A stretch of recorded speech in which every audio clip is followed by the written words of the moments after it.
One of my favorite things to do in Minecraft is building up a cozy little base area and watching it transform over time. So I've decided to take this Spruce Taiga village and transform it into a beautiful, cozy custom village. This project has taken me quite a bit of time, but it's been such a fun transformation. So grab your drinks, your snacks, and let me take you along for the journey of how I transformed this Spruce Village in my forever world. As soon as we spawned in, we took in the sights around us. We had spawned on a beach next to an icy spikes biome, and we had some azalea trees next to us, which meant that we had lush caves below us, and we were next to one of those old growth taiga biomes. I do have the map mod, so we can kind of see what is around us, but our goal is to come towards this village because this is where we're going to be setting up our base and making our little starter house today, and we'll be transforming that village over the next bit of time. But first things first, we need to do the basic Minecraft things in a brand new world and grab a bunch of logs. We'll make a crafting table, and we'll make a wooden pickaxe and a wooden axe. Soon after, we did find some stone in a riverbed, and we mined that all up. Now we can upgrade our tools, and I actually want to save these wood tools because I want this world to be our long-term world, and so actually keeping our original tools that we started with is something I've never actually done, and I think it would be really cool to start having some of those little memories, being able to put them somewhere like in a museum. Oh! And we've got doggos! No way! Oh my gosh, you're so cute! Hello! Oh my gosh, there's so many of them. Oh, I need bones. I think as much as I'd love to go and tame these guys right now, I don't have bones. And we kind of need bones, so I think we'll have to wait till night and brave the night then. So since we're also needing to get some food, I say we first head towards that village to see about getting some food. Did I see a fox? Oh, hello, buddy. I didn't mean to disturb you. Look how cute they are. Wait, are they snoring? They're snoring. I didn't know that they snore. Buddy. Oh my gosh, that is the absolute cutest thing. I didn't know they did that. That is so cute. Oh, dude, Minecraft sounds are just the best sometimes. Okay, now another thing that I want to do is I went and found this seed ahead of time, and there's a few different places and biomes and villages that I want to transform over the course of this series, and there is a nearby village to a little cherry hideout. There's a few different villages that are all nearby this spruce one that we're going to, and over the course of the series, I do want to do some village transformations because that's a part of Minecraft that I've never really done before. And it just sounds like a fun time. There is a zombie village that I want to go and visit, and it's a little bit out of our render distance. It's down over here more so, but I think tonight we are going to go head over there and try to box in the villagers and trap them so that at least we're able to try to save some of them. I would love it. He just munched some berries. But we are gonna go tonight and go over to that zombie village because that is one of the goals that I have, is to be able to transform that village, cure all of the residents, and I just think that sounds like a really fun project in Minecraft. And I've never really cured a zombie village before. I've attempted to, but by the time I got to them, because they were by spawn, they had all died. So yeah, it didn't really work. I was a little bit bummed about that, but we're just gonna head over to the Spruce Village, check it out, loot it, and see what we can get. Once we check out what this has to offer, let's go and see what's in this sunken ship. We've got a buried treasure we can follow, so we're gonna see where this goes quickly. And we'll check the last chest in here. There we go. This is the one that we were really looking for. Let's find ourselves a buried treasure map. And so we spent the evening looking at our map and trying to figure out where we could find the sunken treasure. Along the way, we ran into a ruined portal, so we looted that. Eventually, after a lot of back and forth retracing our steps, we finally found where the buried treasure was. Okay, I have no idea why this buried treasure map is taking me across land, backtracking back towards spawn. I have questions. Ooh, there's a bunch of skeletons. This is... Oh, wait, hang on. I can make a shield. I can make a shield, and then we can get bones for the doggo. Ooh, okay, now we're thinking, we're doing things, we're remembering what we can do. Okay, we've got a shield. We'll put the map in our offhand for now, but let's get some bones because then I can get one of the skeletons and some of the dogs. Okay, first fight. First fight. Oh, bad idea. Bad idea. Oh, bad idea. Yep. Okay. You know, I had iron. I should have just... Yeah, okay. That's fine. Get 'em, doggos! Yes, okay. Luckily, I have the map mod that allows me to find my death spot. So we should be able to get to our death zone pretty quickly, except it's being camped out. Leave me alone, leave me alone, leave me alone, leave me alone. Ah! Dodge and weave, dodge and weave, dodge and weave. I've got one single heart. Dodge and weave, dodge and weave. Oh my gosh, get in the water. Okay, go deeper, deeper into the water. Holy moly. Yeah, this is going great. This is going great. After the chaos of the night, we made ourselves a chest plate for some added protection, and we finally found the buried treasure and looted all the goodies. We made ourselves some pants and realized how somehow we lost our shoes. With the bones from a skeleton, we tamed a dog on the first try and gave them a blue collar. Alright guys, you know the drill. I need a name for our new little doggo friend, so let me know in the comments, and hopefully at some point we will find them a name tag, or we'll just give them an honorary name on a sign or something once we have our house set up. So with my new little friend, we took to the water and rounded the bend until we finally saw the village coming into view that would be our home for the next little bit. We're going to be transforming this village from the default vanilla village into a custom spruce village, and we're also going to be setting up some docks to export the common resources from this village, including spruce, sweet berries, potatoes from the chests, fern, and coarse dirt. And then we are going to eventually link up our different villages that we transform so they can kind of trade and import and export in between each other. So I've never tried this in Minecraft, and I'm really excited for this adventure. But let's meet our neighbors and kind of see what their houses are like. We then looted our new neighbors' houses of the loot and said hello to them and found where the rest of them were hiding. Oh, what do we have here? 4 of you. Oh my goodness, guys.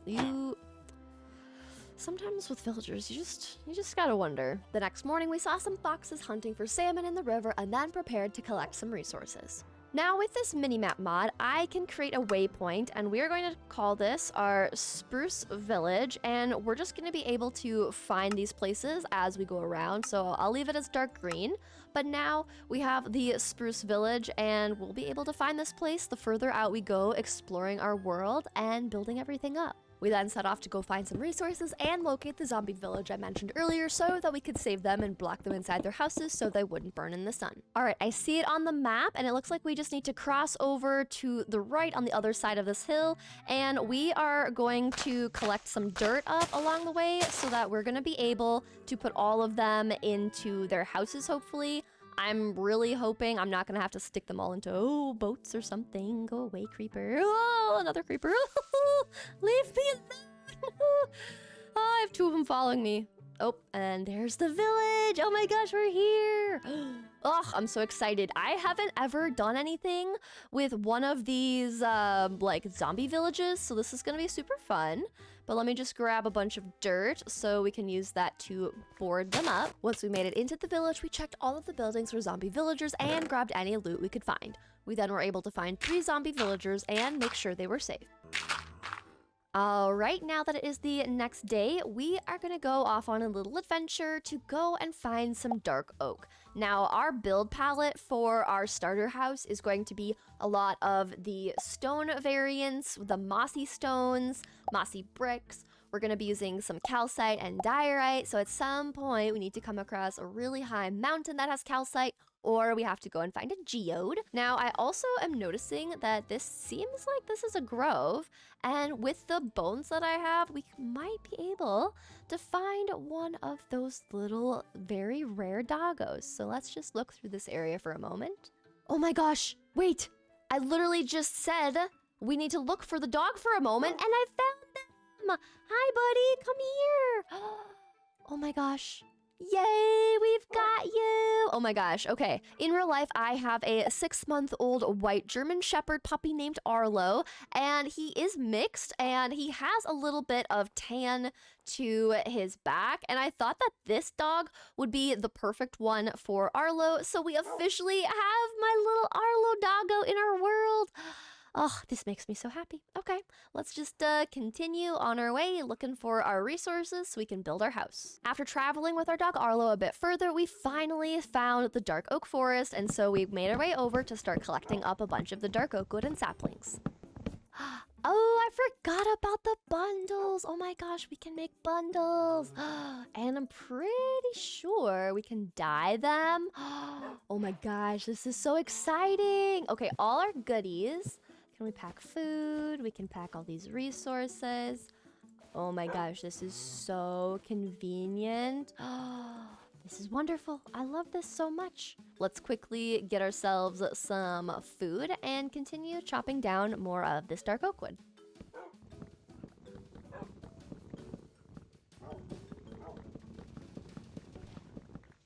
With dark oak collected, we then saw a pale garden on the map, so we stopped by that biome to pick up some flowers and get some pale oak wood and some saplings. We then labeled the pale garden on our map, and we even saw our first creaking at night, so we decided to say hello to them a different day, and we headed back home. Once we made it back home, we spent the next bit of time getting a bunch of chests and getting our resources organized so that we could finally start working on building up our very own little house. Once all of our chests were all organized, it was next time to start clearing out an area to start planting all our dark oak trees so we could finally collect resources to build us our starter house. Alright, now that we've got our dark oak saplings planted, we have to wait till they grow up. Another thing that we need to do is we need a branch mine because I want to go and grab a bunch of deep slate. I also want to hopefully go and locate a geode. So we are just going to start working on making our own little mining outpost inside this house.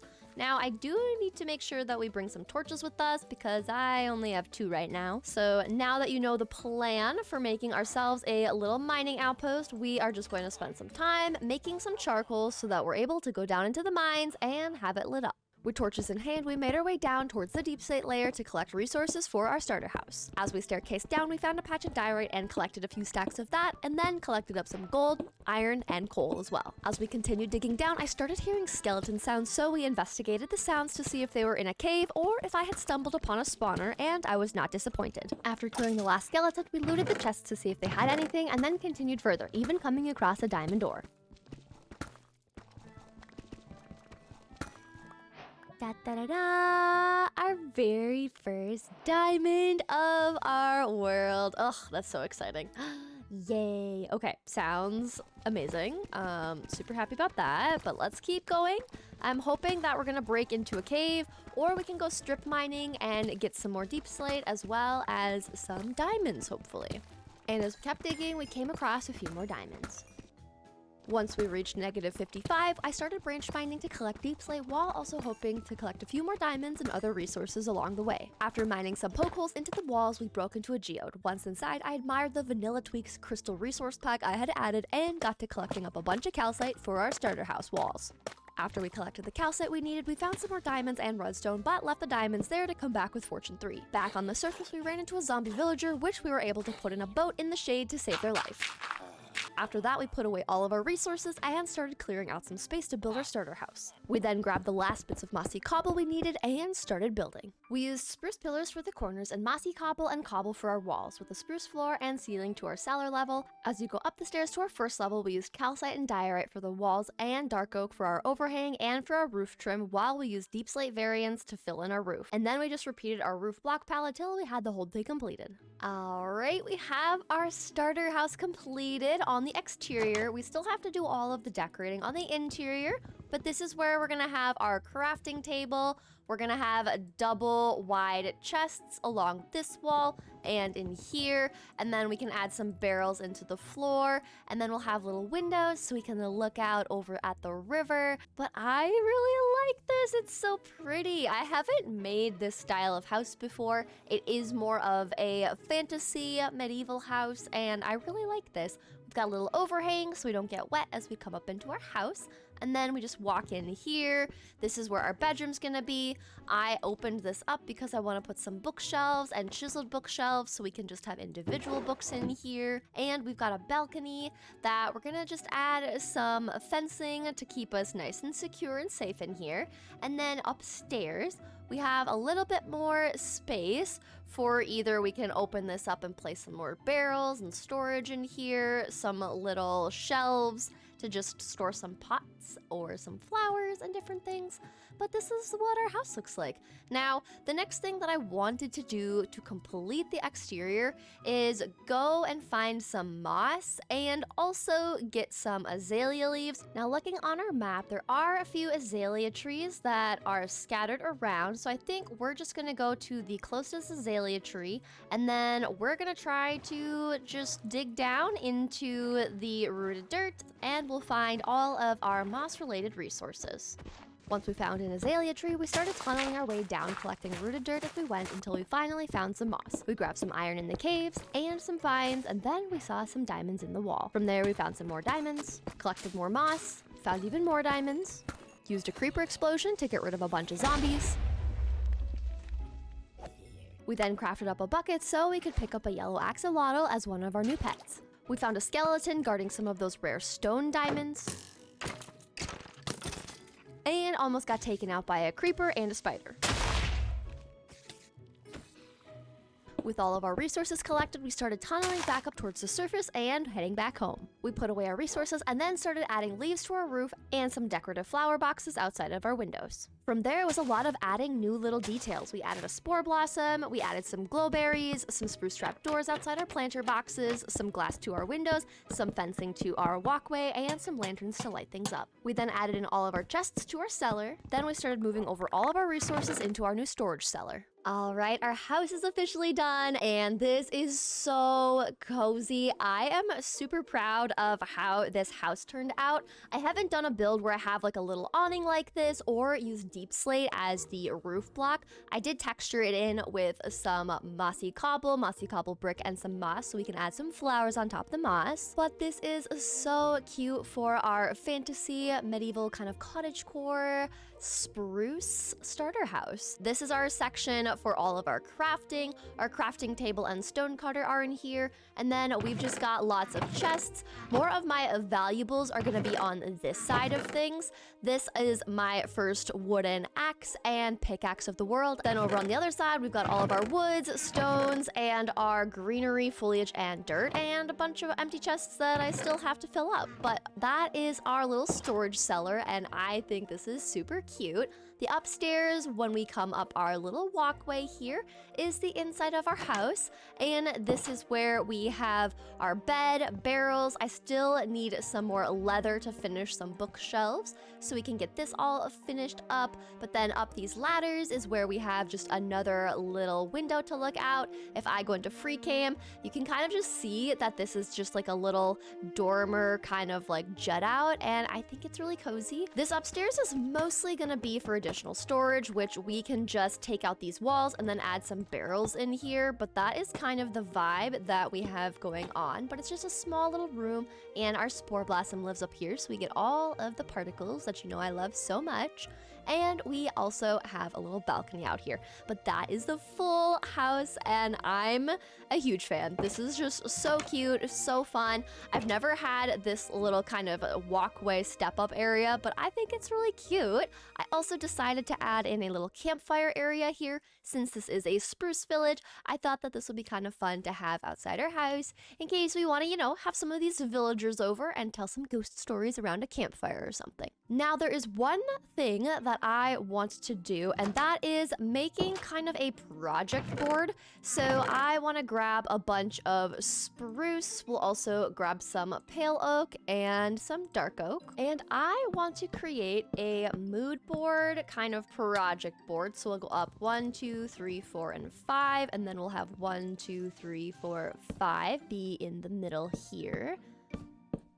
We'll get these all stripped down so that they are a lighter wood tone. We'll add some upside down stairs in here, and we'll have the actual project board be made out of the pale stripped oak because I think it'll have a really nice contrast.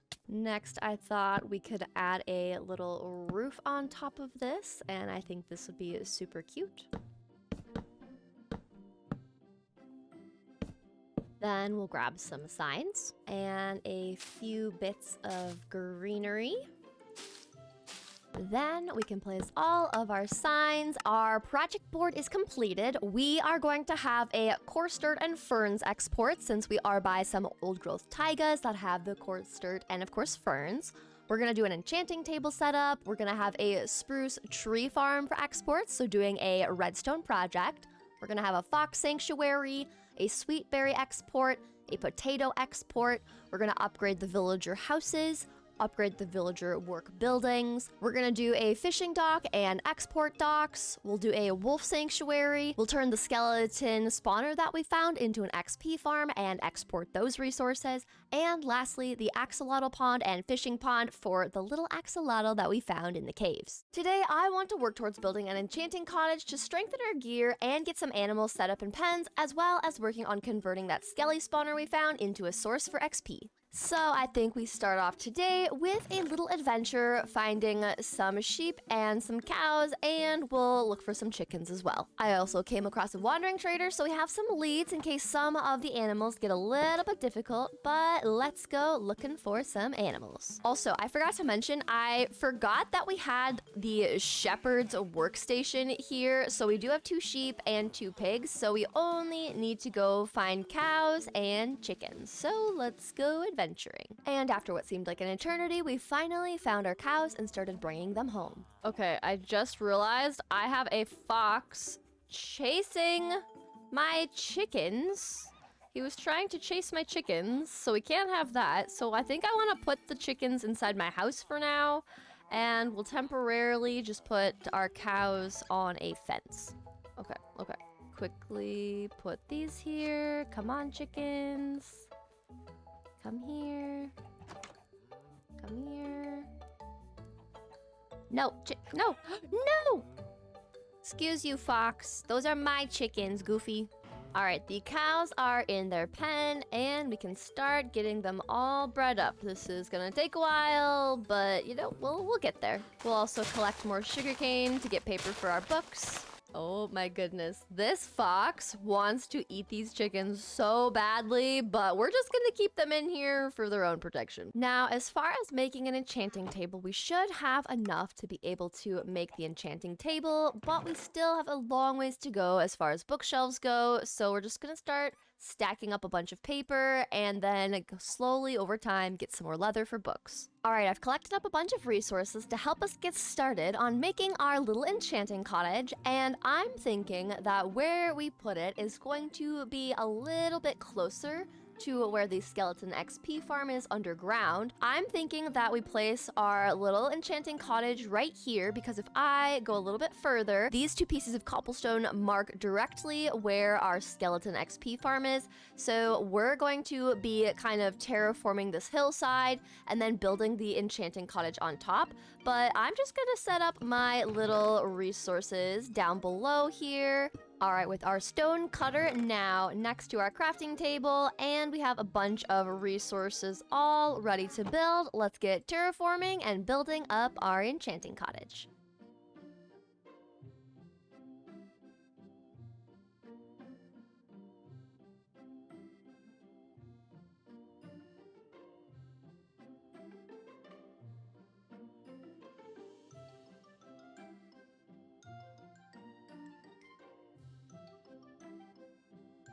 We then took a break to plant a bunch of wheat so that we could start breeding up our cows even more.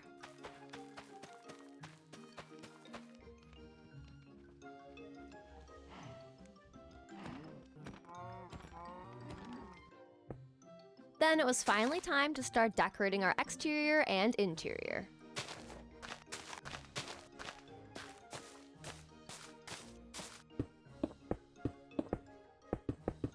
We then had the wandering trader stop by, so we checked out what they had to offer and then took the leads instead. I'm sorry, sir, but I need leather, so I'm sorry, llamas. I will take your leather for my books. Thank you, I'm sorry. Next, we work on terraforming the path leading up to our little enchanting cottage.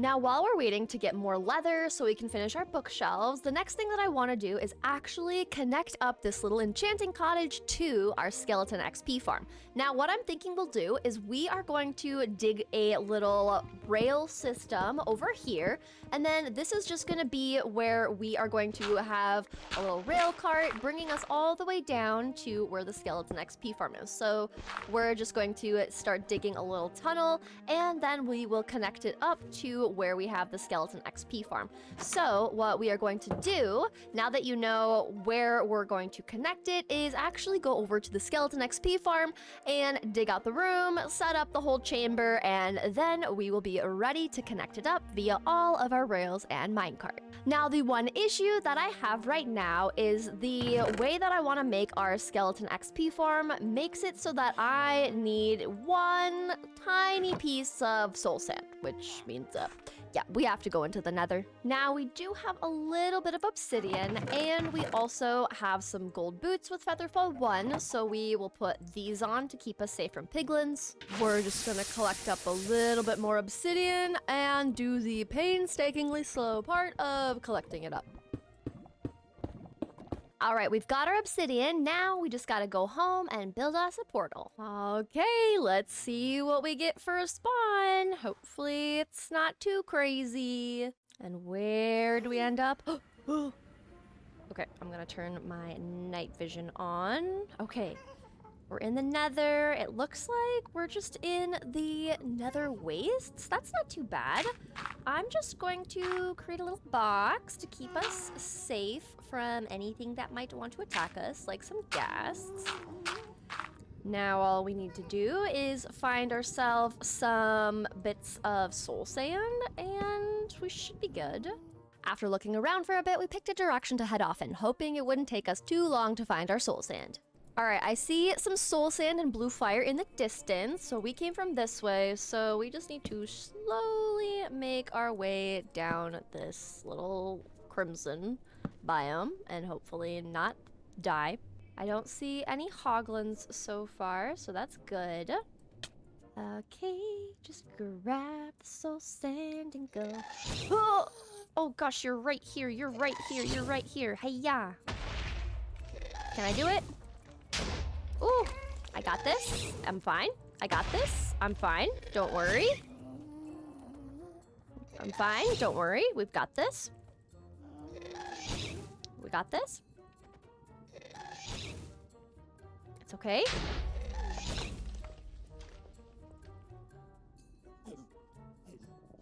No. No, no, no, no, no. Oh boy.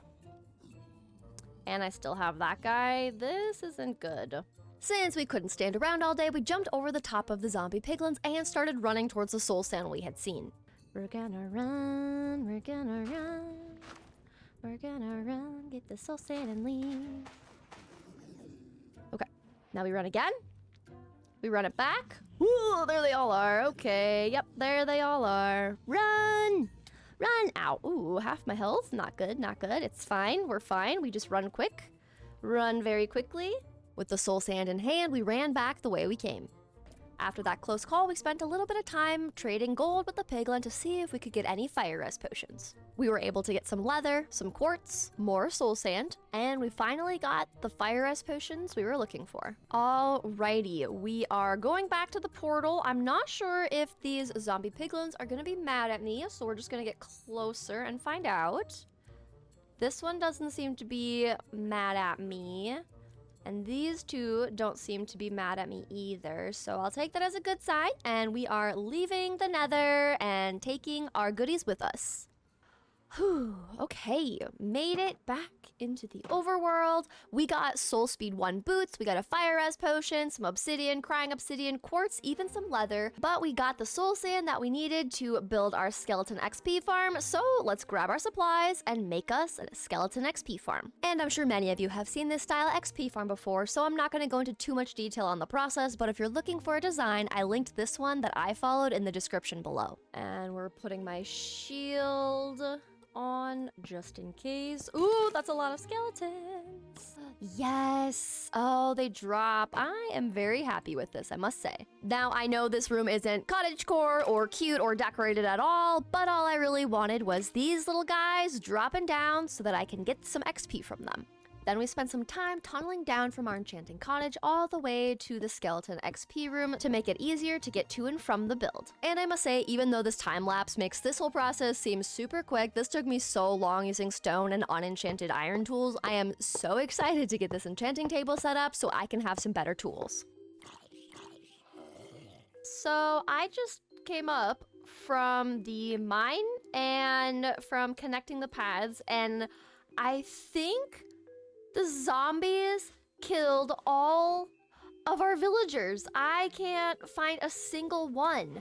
The only one that we still have is the zombie villager, but I had a bunch of villagers in here and they're all gone. Oh, I feel terrible. I should have blocked them into their houses. I can't believe I lost all of the villagers.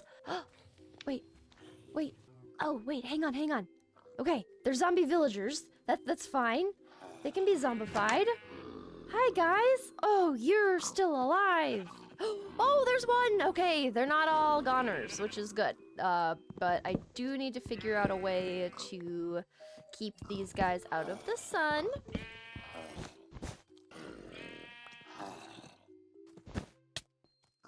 Okay. Are there 2 zombie villagers in here? Okay, there's a 3rd one. Okay, let's make another boat and place that boat right there and get the villager. Hello, buddy. Hello. There we go. Okay, perfect. Now we've got 3 zombie villagers, and I did see an actual... There they are. Okay, we're just gonna block these guys in their house because I'm a little bit concerned now. All right, we officially have our little minecart system set up, and all we need to do is slowly push ourselves down here, and we still need to get a bunch of the powered rails, but in theory, we should be able to go up and down our whole entire skeleton XP farm minecart tunnel, and then we come all the way down here, and we're inside the skeleton XP farm. We can swipe away, grab any bones that we might need, and it's going to work pretty good. I just need to find a bunch more gold to finish the power rail section, but for now we can at least get down here a lot quicker. In order to finish up our little minecart railway system, I need more powered rails, which means I need more gold. So we're going back into the nether. All right, we've got our feather fall boots on. Now what we need to do is just make sure that none of the piglins see us collecting up gold and just get as many nuggets as we possibly can.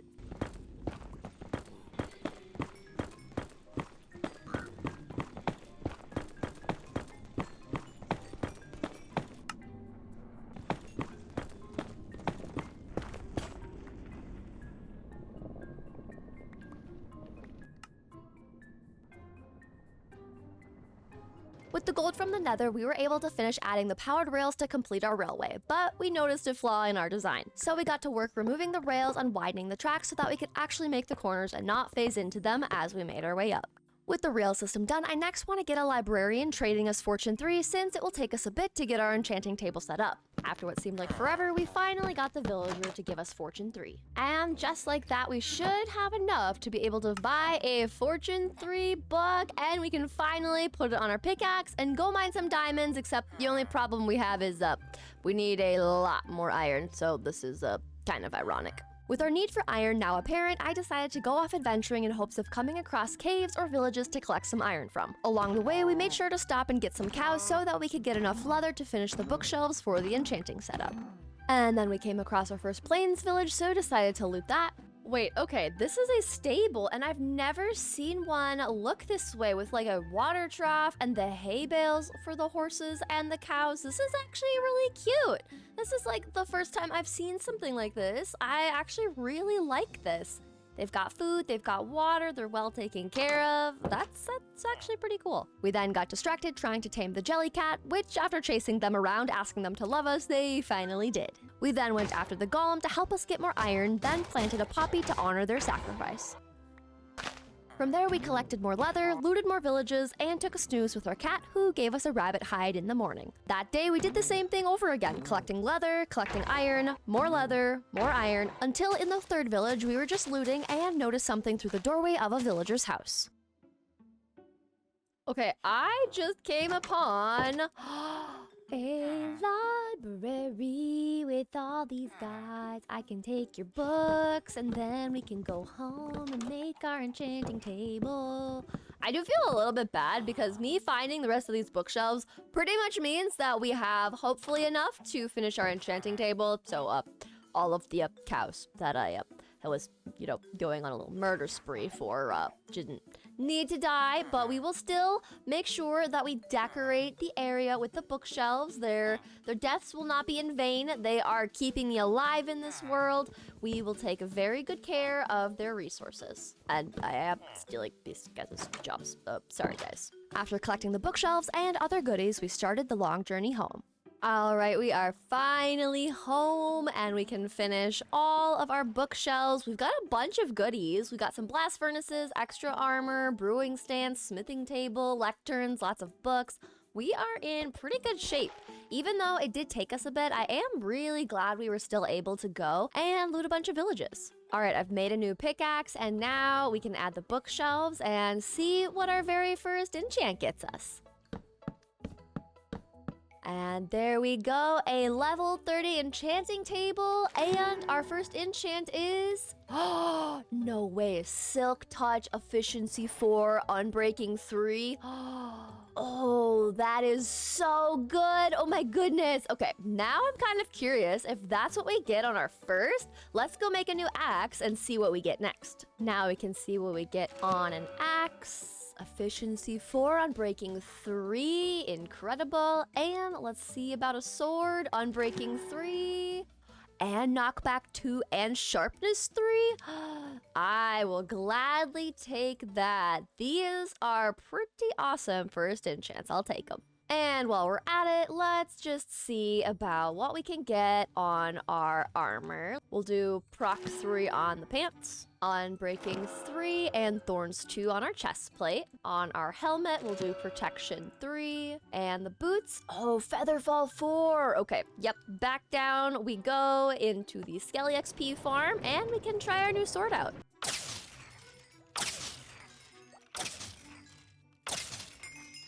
All right, we got our level 30. Please say it's still there. Ooh, baby, let's go. Featherfall 4 on my boots. I can be clumsy and I don't need to worry anymore. I'm just kidding. I don't try to be clumsy. It sometimes just happens. Well, now that our enchanting table is set up and we have our adorable little enchanting cottage, I think that's gonna do it for today's video. Thank you so much for watching today's video. I hope you've enjoyed the progress that we've made, getting our enchanting table set up, getting our level 30 enchants, a beautiful cottage to host the enchanting table in, and making a skeleton XP farm and a little minecart system to connect it. The last thing I need from you guys is a name for this little doggo that I was able to find on a stream. It's just one of the OG wolves, so let me know a good name for this little guy. Today, I want to focus our attention to the mines, the nether, and starting to transform some of these villager houses into some cozy custom ones. Now, last episode, we were able to craft up some diamond tools and we were able to enchant them, and I'd say we got some pretty good enchants. Now, because we have this Silk Touch pickaxe, I was able to go into the mines from our live streams and collect up all of the diamond ore we had found. We also were able to get this Fortune 3 book, which I figured we will start off today by crafting up a brand new pickaxe so that we can put this Fortune 3 on the pickaxe.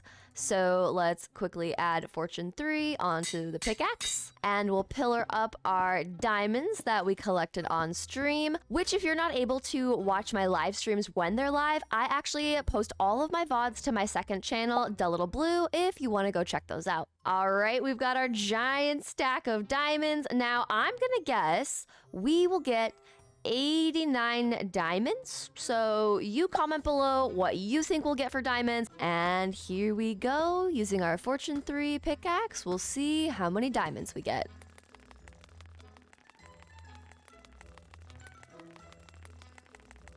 All right, let's see how many diamonds we got. A stack and 20. You know, I was pretty on par. We got 84 and I said 89. We got over double because we had 41 and we ended up with 84. So a little over a doubling just because of Fortune 3. That was definitely worth the time that it took to get Fortune 3. Also, in some off-camera time, I decided to add some enchants onto an iron sword, and this is what one roll on the enchanting table got me. Like, I have never gotten so lucky and so many enchants off of a single item in an enchanting table. Like, this is the most I've ever received from the enchanting table, and I was in shock. I had to mention that to you guys because looting 3 when you're like starting out in a world is so helpful, especially since I do want to go to the nether to find some potion supplies because if you can't hear, our Fletcher is now zombified. And we also had the shepherds turn into zombies, and we've had this librarian guy from the beginning, so we definitely have to cure all these guys that got maunched by the zombies. But before we do that, I want some better armor, so we are going to make a full set of diamond armor for the very first time in our world, and we are going to take this over to our enchanting table to see what we can get. So we'll grab some lapis, and I say we start with the helmet. We've got Unbreaking 3, the chest plate, Thorns 2, leggings, protection 4. I'd say for sure we go for protection 4. Okay, just protection 4. And what about the boots? Oh, projectile? Okay, that's nice for skeletons, and that's fine. But Featherfall 4, I was a little bit nervous to replace our iron Featherfall boots, but this is slightly better, so I will take that. We'll also put our protection 4 pants on, and now that we've reset the table, let's see what we can get. Unbreaking 3 on the helmet, Unbreaking 3 on the chest plate. Protection 3 and Thorns 2. Okay, if we get hit, that'll help us a bit. Protection 3 isn't the best. Yeah, just Protection 3. All right, I am going to re-roll this helmet. See if we can get something better. Unbreaking 3. The same thing. Okay, we are going to get something better from this table, except I need more levels, so we get to quickly stop down at the skeleton XP farm to do some swiping. So we spent the next bit of time trying to get better enchants on our helmet and our chest plate until we finally got some enchants that we were happy with.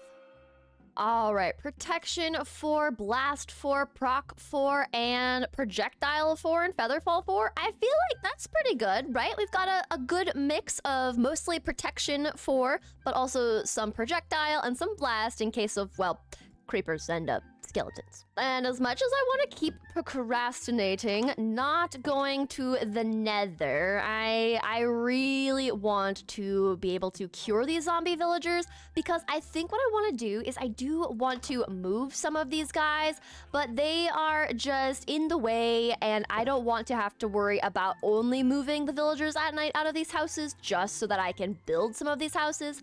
So let's go grab our little gold boots. We'll also put away all of our diamonds. Then I also want to have a little spot for all of the armor that I have been wearing, my very first set of iron armor, because I'd love to put it on an armor stand and then put it in one of our builds. And we make a helmet. I'm also going to bring a bow with us because I believe we can enchant bows. I also have a fire res potion, so we're definitely bringing that with us. And then I think for now we should be good. So let's go enchant our bow, grab some arrows from the Skelly XP farm, and then we're going into the nether. I promise I'm not trying to procrastinate. Well, at least not too much. All right, let's see what our gold helmet can get us. We got Unbreaking 3 versus our bow is Unbreaking 3. Let's do our helmet first.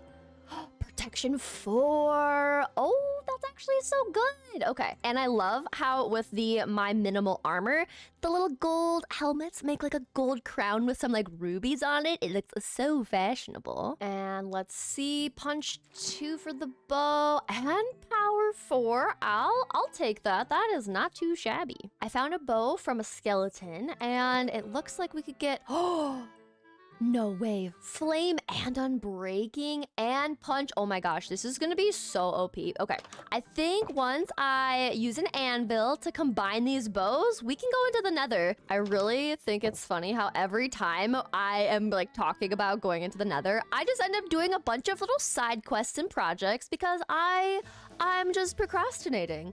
Let's see, 15 or 15. It really doesn't matter which order these are in. They're both 15. So let's get our Power 5 Flame Punch 2 Unbreaking Bow. All right, we are ready to go on an adventure into the nether looking for a fortress. I hope it doesn't take us too long.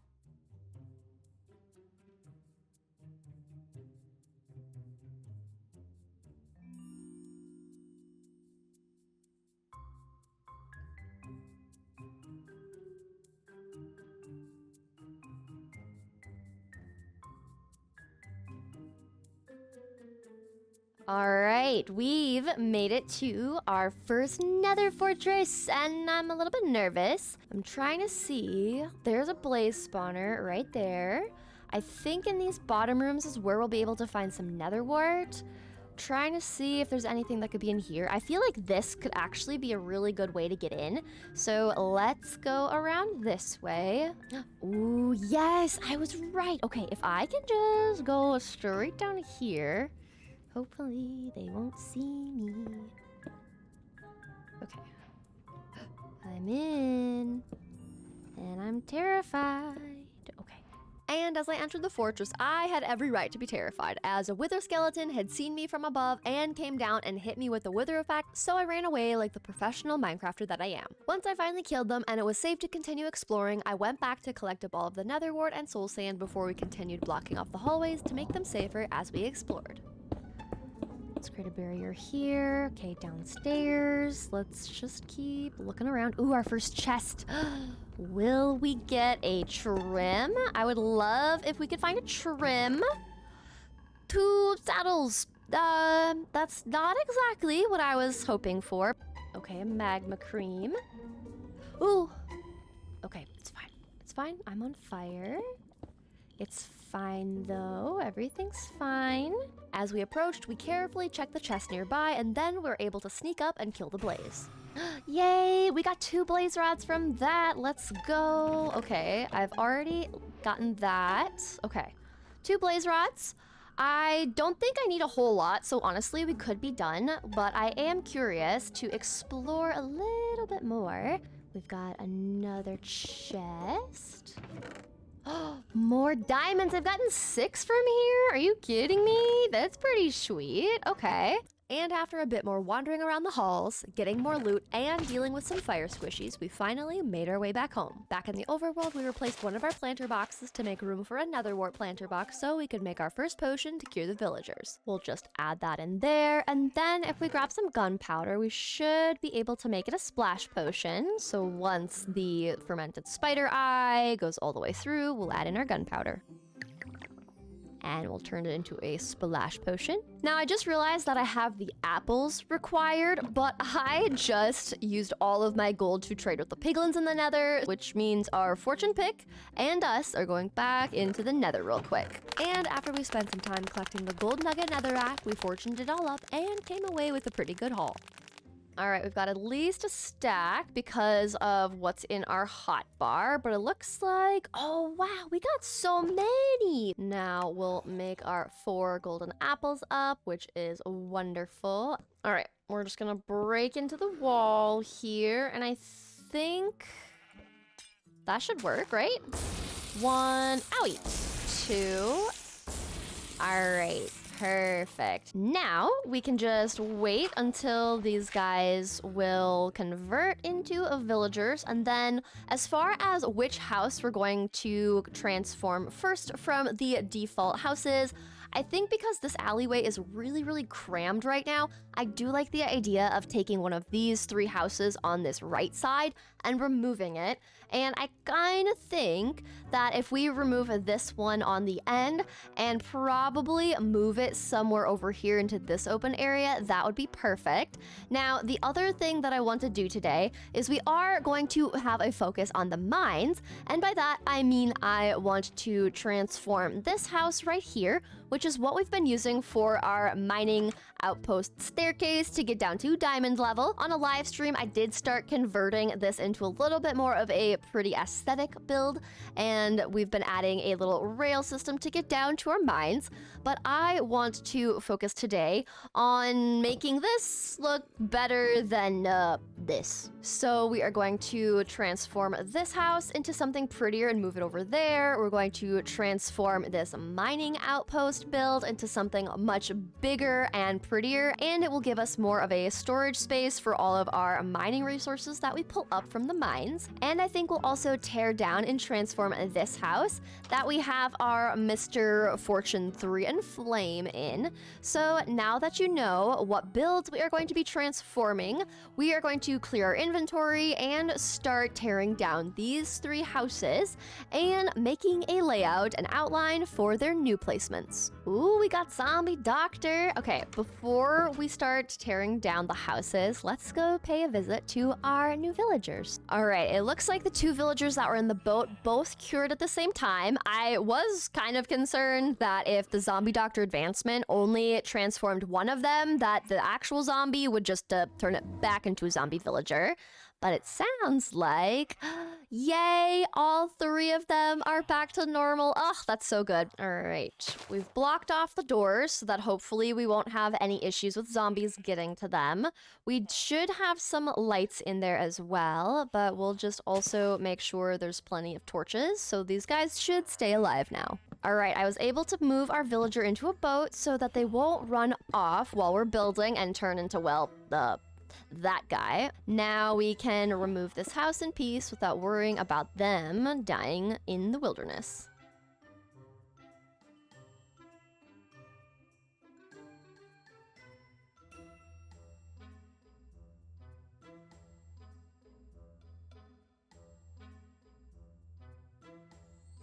All right, we've gotten 2 of the houses torn down and the outpost. Now we just have this very ugly, awkward hole down into the mines. The next thing we're gonna do is clear out a bunch of the trees over here because I want to create kind of a little alleyway for the streets and the houses, but it is going to be much wider than what we have over here from the default structures. So we are just going to clear some trees and then use our cobblestone to mark out where we're going to have some houses and a little roadway.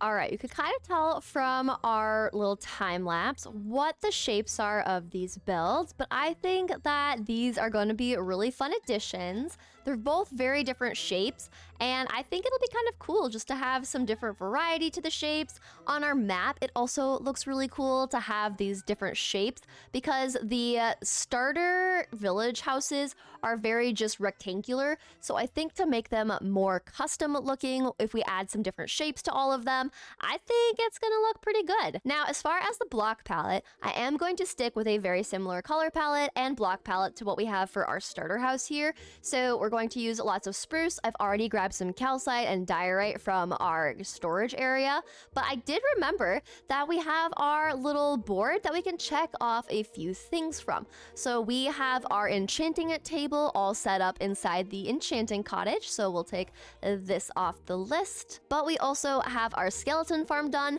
but we don't have all of the exports yet figured out, so we're just going to leave this up for now, but we will remove our skeleton XP farm off of this, so then it will just say skeleton exports as what is the next thing to get done for the skeleton task. And for now, we'll just pop this board back up, and I realize I probably could have just deleted the text off of this to keep the purple effect on it, but you know, it's fine. We'll just deal with that later on. But for now, we're just going to start working on building up these houses.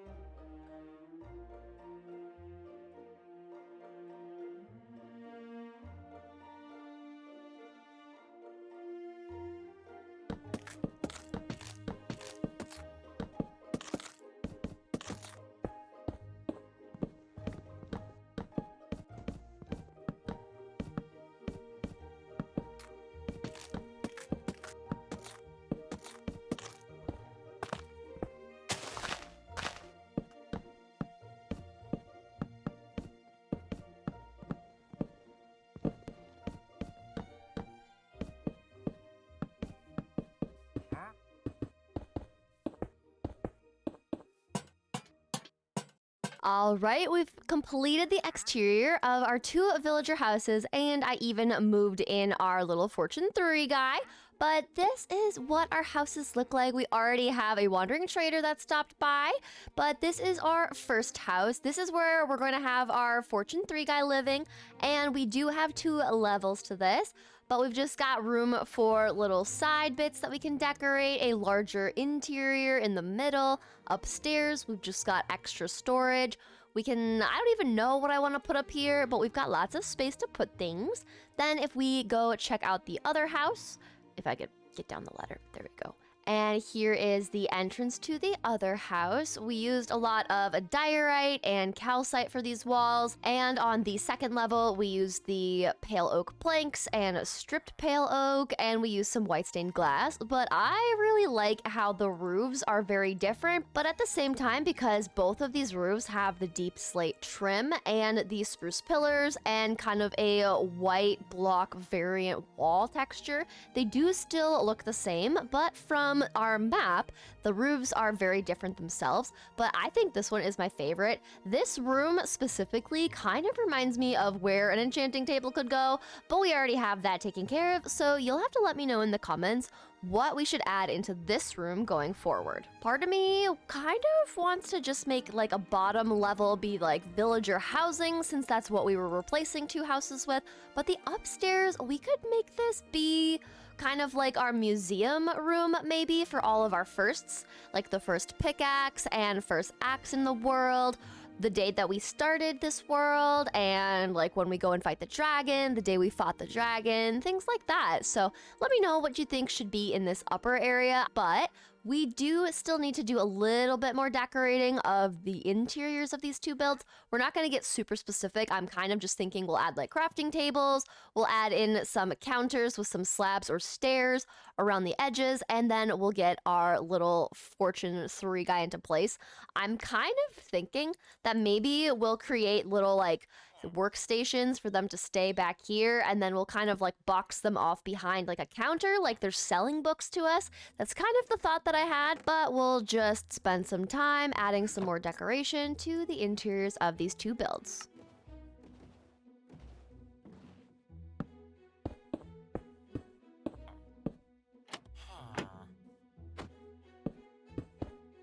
All right, we've got our Fortune 3 guy in place, and I actually really like the idea of using the glass to kind of just box them in, and then I can move this counter if I want to. However, they do immediately escape. So I have to be careful with this, but I'm thinking that we'll put another one right here. And because we have this little villager right here, I think it's time that we finally cure them, since they've been here since episode 1, and then we can let our fox friend free as well. Inside our barrel, we have our weakness potion and our golden apple, so let's go cure this guy. Hi-ya! There we go, and now we wait. And while we're waiting, I kind of want to just decorate this area, so let's spend some time decorating our new little librarian's hut. I'm kind of thinking that this one will mainly be full of bookshelves and barrels and different things. I think that will look really cute in here, and it fits the vibe that we're going for with all of these little librarians having books to sell us. We can stack them inside the chiseled bookshelves. We'll also have some chests here. We'll add some lanterns for some additional lighting. I'll even put a lantern right there on this corner, just so this place is super lit up, and then we can move some of these decorations upstairs.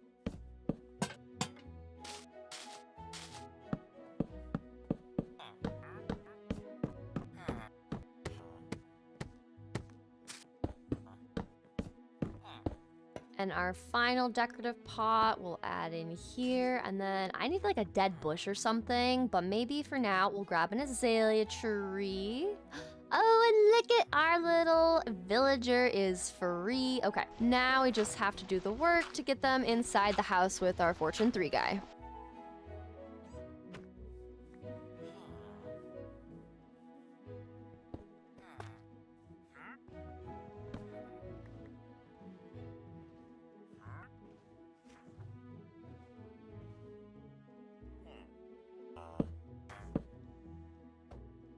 We then spent the next bit of time working with the librarian, trying to re-roll them until we could get the mending trade.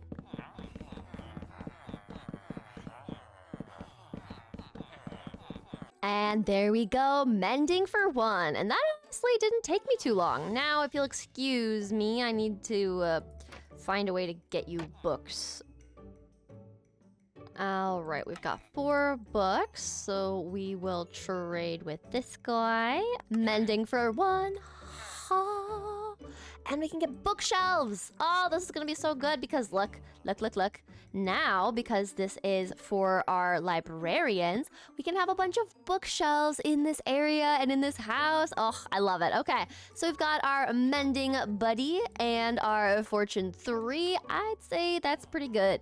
Now, I did decide that I think having a bed up here would also be good, so maybe this is where we'll put a little bed so that we can just stay here overnight if we're ever trading with the villagers or anything, and then we'll be able to come outside and it will be daytime after sleeping in there. As for this other house, since I'm not exactly sure quite yet what we want to do with it, because I want to see what your thoughts are, we're just going to do some basic decorating of the walls and shelves, and then we can actually fill this in with more specific detail, more themed decorations from there.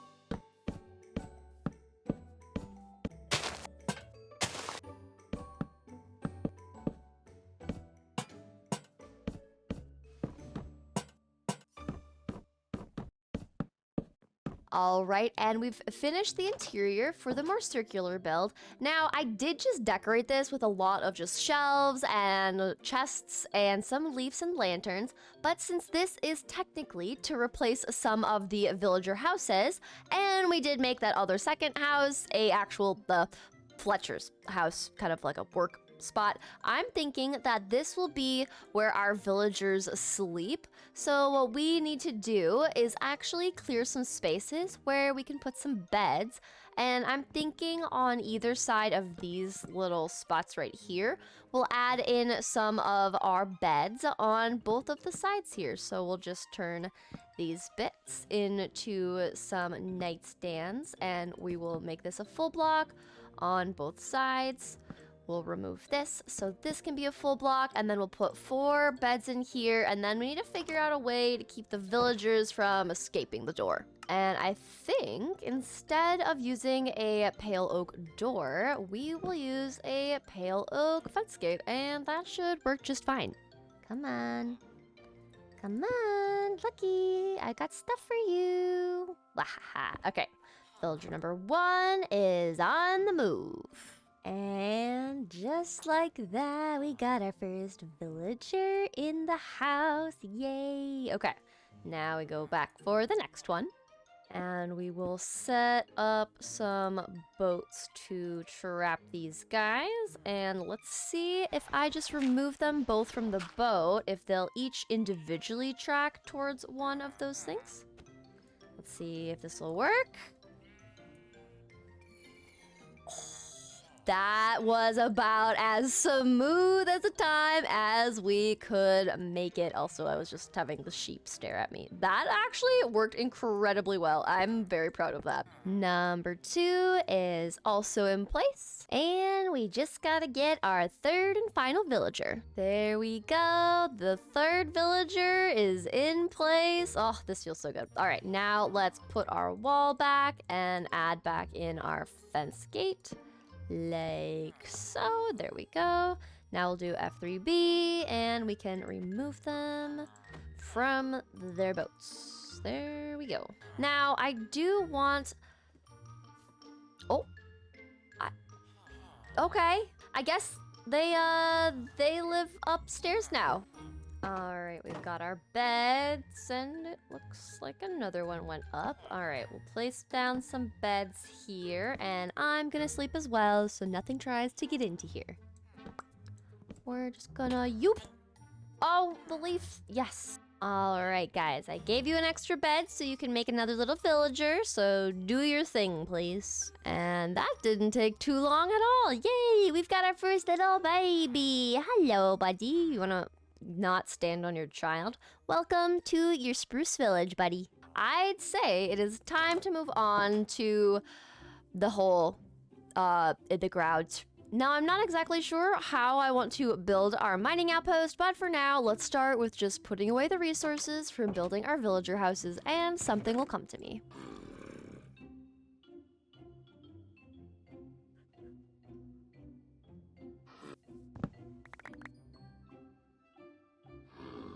All right, I have figured out what I want to do for our little mining outpost, and I think what we're gonna have our giant hole be is this. I actually want to cover over with some spruce trapdoors, kind of like we have to open up the shutters into kind of like a basement cellar type of a vibe to go down our little minecart system. So then if this is going to be on a side bit, we're gonna have a house right here, which is why I have all this dirt, because we need to fill all of this in.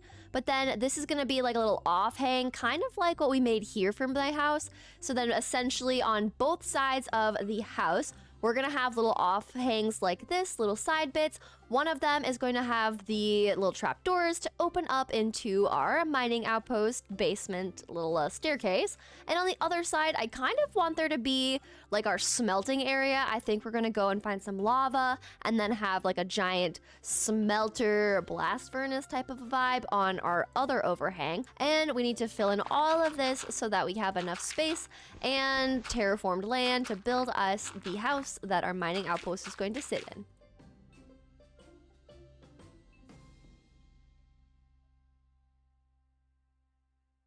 All right, as it has turned to night, we have the structure outline of where we're going to have our build be placed. Now, the last thing that I want to do before we start building up our mining outpost is we need to cure this final villager. I am very tired of having this little zombie villager be interrupting my sleeps, because while they're here, I can't sleep inside my house. So I have to keep running over to our new villager houses that we just built and sleeping in these and continuously kick them out of their beds. So we will need to go and grab a bunch more of our gold. So this is our last zombie villager in our area, which is huge. So we do a little splash and we cure them. There we go. All right. Now they'll become a villager, and then I don't have to deal with them preventing me from sleeping. But now that we have that guy curing, what we're gonna do is get to work building our house. So we're gonna be building it out of some stone bricks. We're gonna use mossy cobble, we'll use some andesite, cobblestone, and of course some stone. Now our little lean-to side bits are gonna be 1, 2, 3, 4, 5, probably 6 long. So our house will start here, and then our house is gonna be 1, 2, 3, 4, 5, 6, 7 wide. And then we'll probably just move this over a little bit. So this will be 1, 2, 3, 4, and we'll go 5 and just move this 1 over. And then from here, we'll start building up our house structure first. So we'll just do a variation of our blocks just to have some texture in here. But then here, we're gonna go up 1, 2, 3, 4. Okay, now we should have enough space to build. So we are going to have this be a 7 by 7. So this will be our entrance right here. So let's just start building.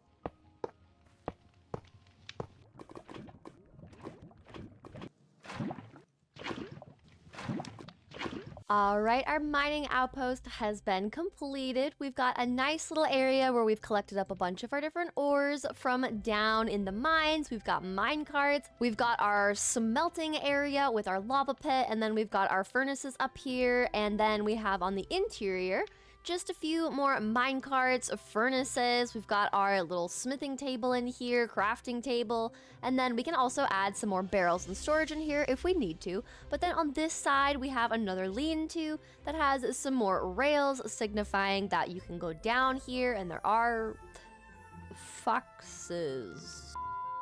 But like I was saying, this is just the way that we'll get down into the mines, like our little foxes showcasing.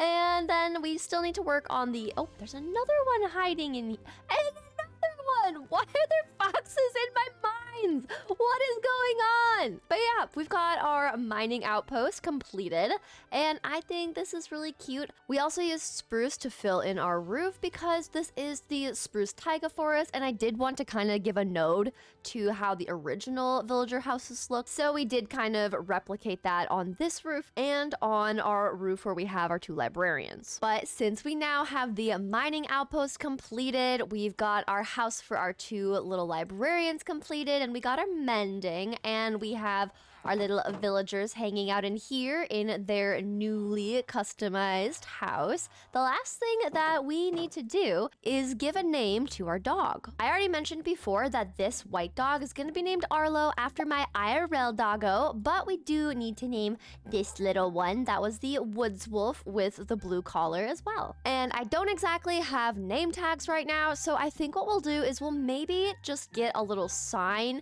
and maybe we'll put little like placards up by our house. And so let's put our little doggo's names on top some signs, and we have Arlo for our white dog, and our other woods wolf is going to be called River. I thought River would be a good name because we do have a blue collar, and because someone also mentioned that an idea for a different name could be Bailey because we live by a bay. And so I figured that combining kind of that river water type of a vibe would be good, especially since we are going to be exporting some goods from here.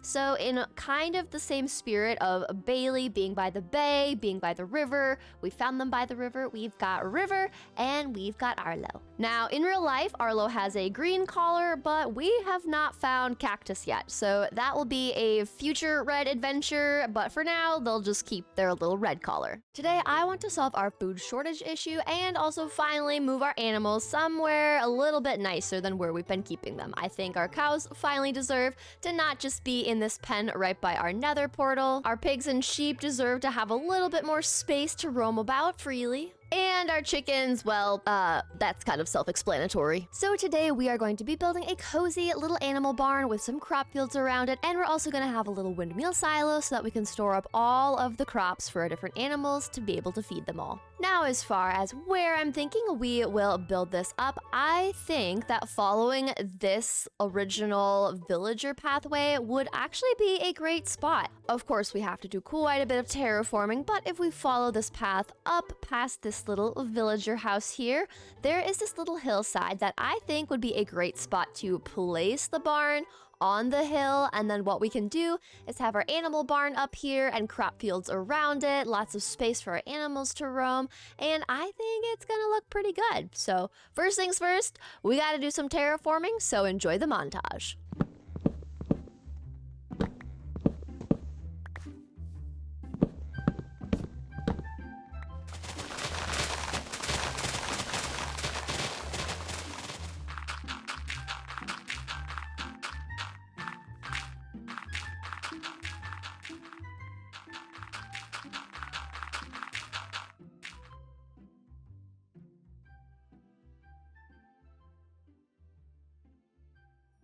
All right, we've gotten this whole area on top this little hillside all cleared out and terraformed, and now all we have to do is start actually building us this barn. I've already collected up some of the resources we'll need to get started, so we're going to be using spruce, mossy cobblestone, mossy stone bricks, a little bit of moss, and then for the second level, we're going to be using our calcite and our diorite. But for now, let's just get started with mapping out our walls. Now we're going to have our spruce beams be 4 tall. And then we are going to fill them in with some mossy cobblestone temporarily. And we're going to have this be a 3 wide spacing. We'll place down another spruce pillar. We'll go 1, 2, 3. Place down another spruce pillar. That goes up 1, 2, 3, 4.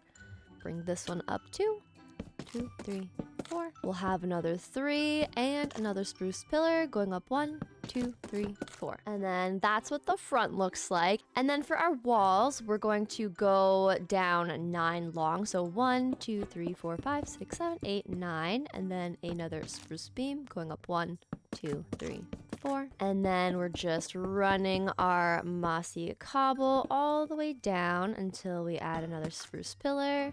We're going to move it out right there, and then we go 1, 2, 3, 4. And we just finish off the wall like so. And in freecam, this is what it looks like on the hill right now, but we need to finish putting the walls up, get the roof on, and get to some decorating, so enjoy the time lapse.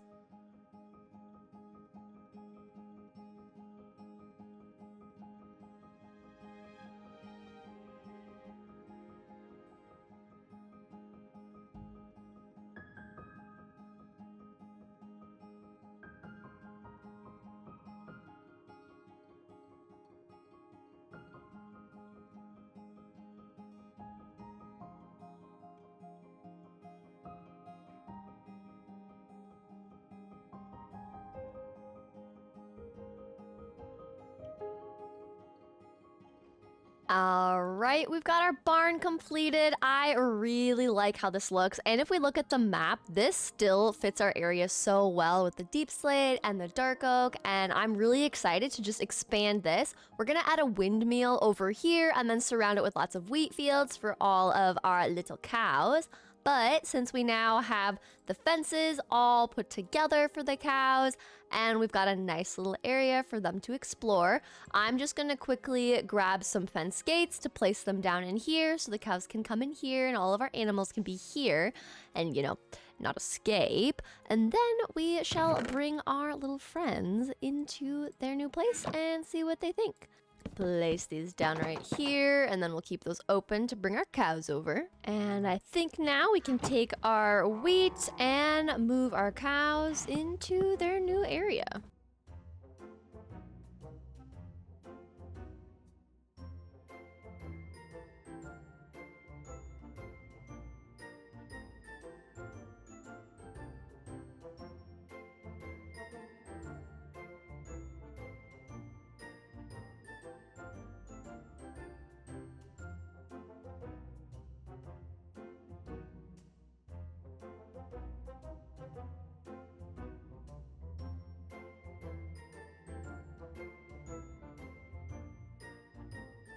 All right, now we officially have all of our cows. We've got chickens, pigs, we've got sheep in here, and we have a completed barn now that our barn is filled with our little animals. Now, the next task that we are going to take on is converting all of this land around our barn into wheat fields and mapping out the area that we are going to be adding our little windmill silo to. So I think what we'll do first is let's go move that current wheat field that we have, transform it into hay bales so that we can have some extra hay bales for our area, and then we'll create the layout for our windmill silo.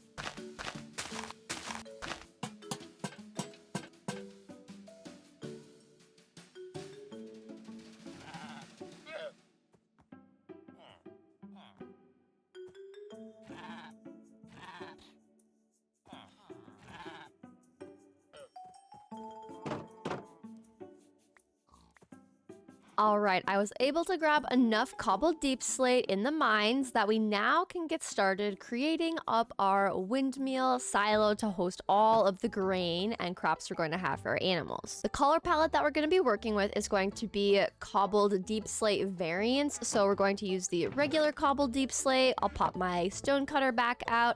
We'll also use a bunch of the deep slate bricks.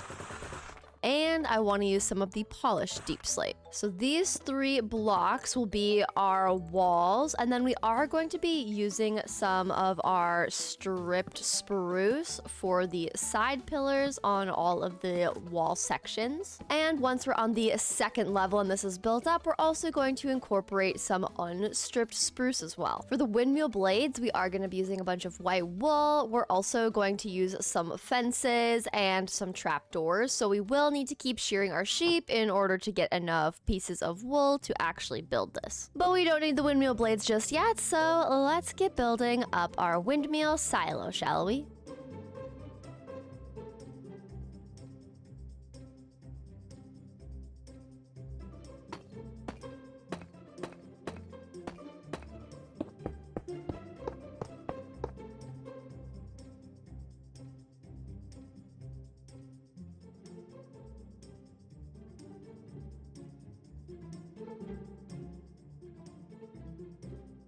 Alright, with the windmill blades attached and a bit more of the crop fields expanded to be in front of our windmill, we next need to work on the roof. And I'm thinking we're going to use some moss, because if we look in our map, we've got a lot of wooden roofs, we've got some deep slate roofs, but I kind of would like to incorporate more greenery into our roofs, so I think I'm going to mess around with adding in some greenery to the roof and make it more of a mossy, overgrown kind of cottagecore fantasy style roof. And I have not done any of this in creative, so we're just gonna kind of mess around with it until we find something that we like.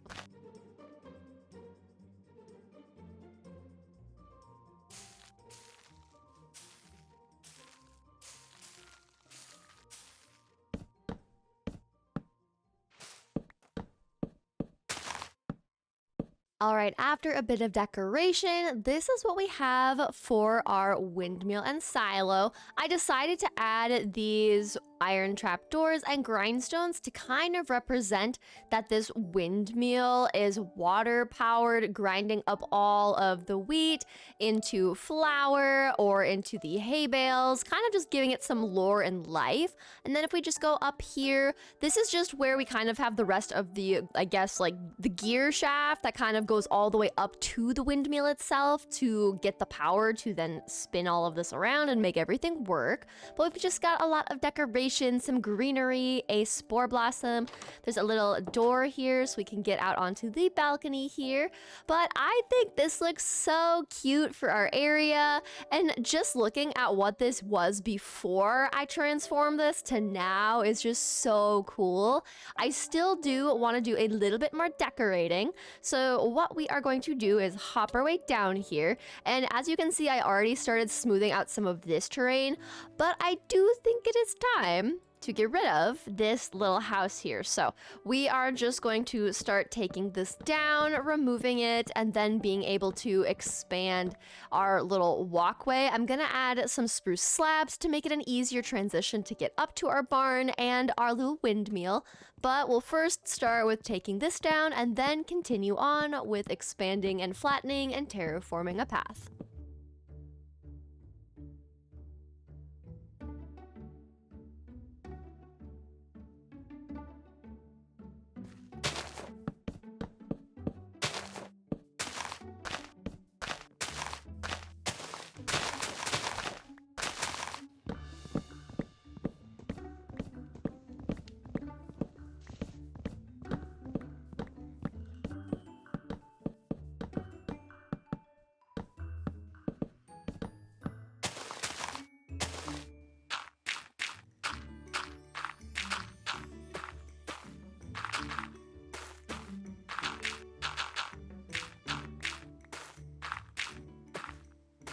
I've added some more fences and some nice little spruce leaves along our path, leading all the way to and from our barn and silo, and I think this looks super cute.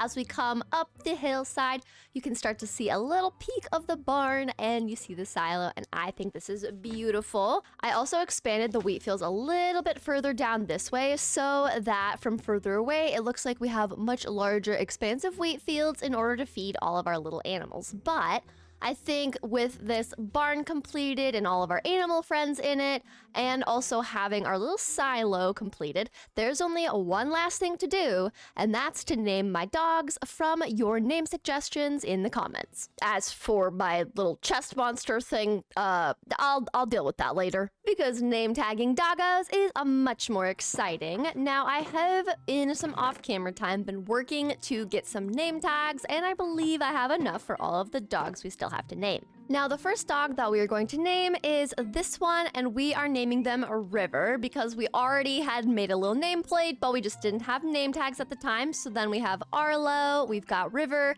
This little guy is going to be called Maximilian from Rooster King, so thank you for that one. And then Aurora gave the idea for Todd and Copper, and I thought it would be kind of cute to give a little nod to the Fox and the Hound movie that we have Todd the Fox. And I think out of these two dogs, this dog right here looks more hound doggy, so this dog is Copper, which means we have one more dog name to come up with, so I'll let you guys figure that out in the comments. And I didn't forget about the little dog that was over there, over by the enchanting tower. We are going to call them Ghost. So thanks to Mr. Toast for that one. As for today, we are going to be working on moving our nether portal from the very lame location it currently is to a beautiful new spot. And I'm thinking as far as where we move the nether portal, I kind of just want to move it right across to here. I think this would be a great spot to have a nether portal build. We can add lots of decorations from the nether around the outside, lots of that red and blue foliage. I think it would look great. But before we do that, there is one thing I have to show you guys. So you know how we're in a taiga and there's lots of foxes around and they have a tendency to jump into the air and then land other places. Yeah, I came one day to check on my farm animals just to realize that there was a fox in here with a feather in their mouth. So we are officially out of chickens, even though I just hatched a bunch of them from all the eggs that I had in my chests. So another thing we're going to work on today is making a chicken coop so our little chickens will actually be safe. And I'm kind of thinking that we'll remove a bunch of this hay here and kind of just expand this fence and add the chicken coop on the inside, and we'll just leave them in there permanently because I'm not risking letting them out and then letting the foxes get them yet again. So ironically, one of the things we're going to do today is go looking for a chicken and wait until they just drop an egg so that we can actually bring chickens home. So yay for that. I'm gonna clear some of the wheat fields in the front area here so that we can easily walk our way to the chicken coop to check on our chickens and collect all the eggs. I'm also thinking it could be kind of fun if we set up like the floor as like an egg hopper setup. So if we ever feel like making cakes or we need to resupply the chickens, we will definitely have enough eggs underneath. Now, as far as what I'm going to make this little chicken coop out of, we're going to take a bunch of spruce logs with us. We are going to bring whatever fence gates and fences we have, as well as some trapdoors. To match the look of the barn, I'll bring some calcite and some diorite. And we'll make a little deep slate roof, and I think this will look really good. Now, as far as where we'll have this, we're gonna have it be off the ground, and let's just make it 1, 2, 3, 4, and 5 by 5. And then I will get some more spruce planks made up and do the same thing. 1, 2, 3, 4, and 5. 1, 2, 3, 4, and 5. Get this brought all the way over. And I think instead of having these support pillars be regular spruce, let's just have them be some unstripped spruce just for a little change. Then we're also going to use some of these stairs right here, like so. From here, we'll add some stripped spruce wood into the corners, and then we're going to fill this in with some of our calcite and diorite. All right, we've got the walls at the top all done and completed. So now I'm going to add in a fence gate, and that'll be the way to keep the chickens in and prevent them from getting outside. Now, the other thing that I want to do next is we need to work on the roof and figure out an egg collection system, which probably means we're going to remove this floor here and replace it with hoppers. But let's firstly get our roof trim added, and we'll use spruce planks to fill in the roof. So let's just get started on this, shall we?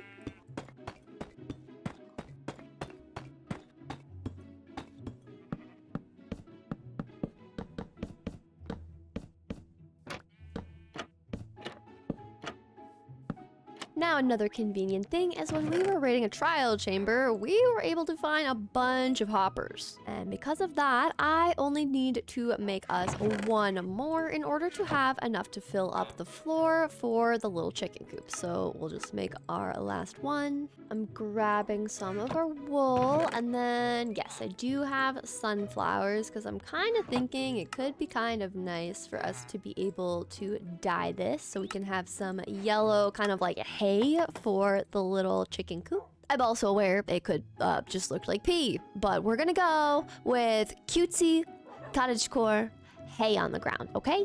Okay. And then we are going to have the chest for the eggs show up right here.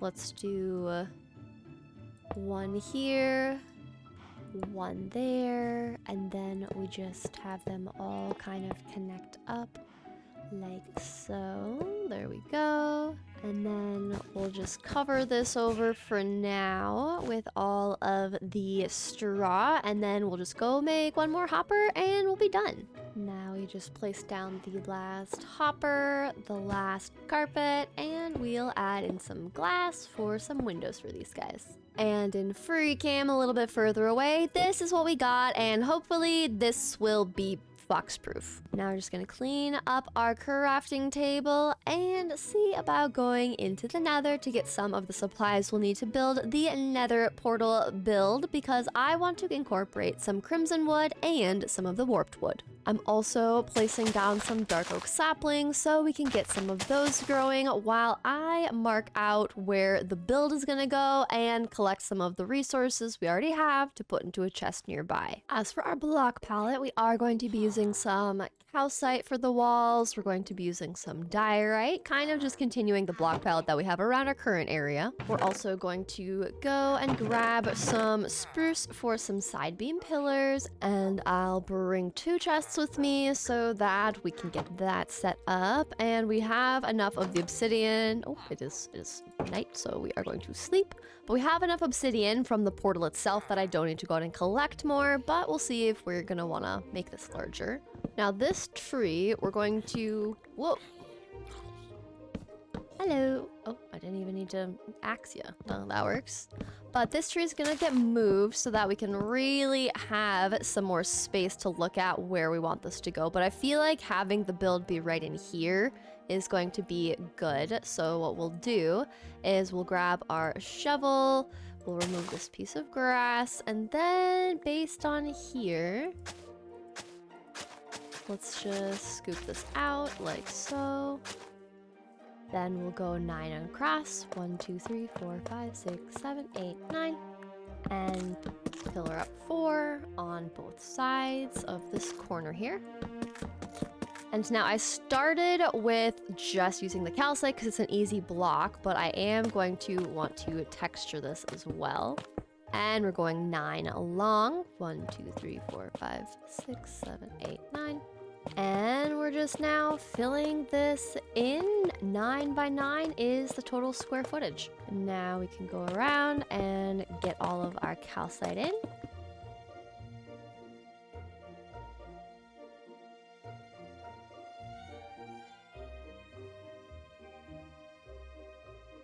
And then we're also going to add in some windows here. I want there to be a ladder here to get to the second level, which is where we're going to put the portal, because I want the portal to show through this front window on the second level.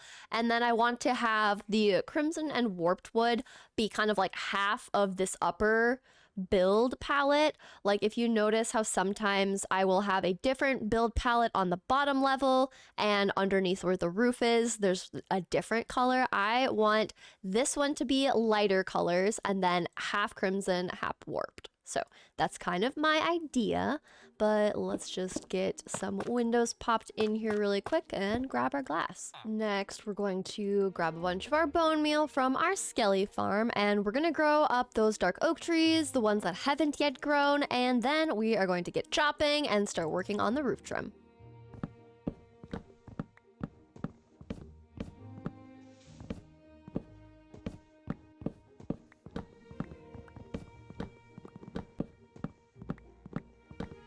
With our dark oak trees all chopped, we can now start working on getting all of our roof trim divvied up into blocks. And we're going to be mainly using the dark oak planks and stairs.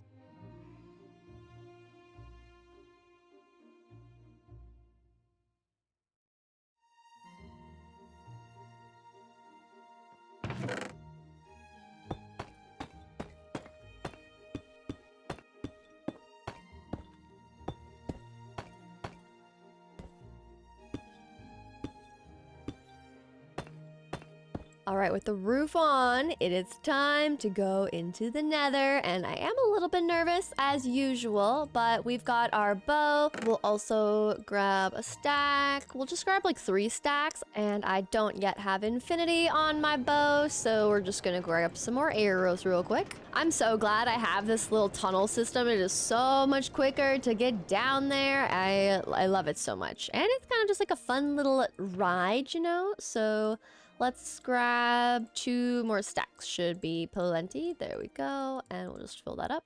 And in the nether we go. I'm wearing gold, so we should be fine. And we're just gonna quickly grab all of the crimson wood that we're going to need.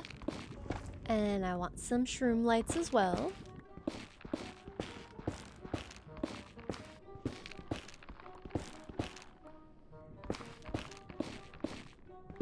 All right, we've got 2 stacks of the crimson, so we're going to start making our way over to getting a bunch of our warped.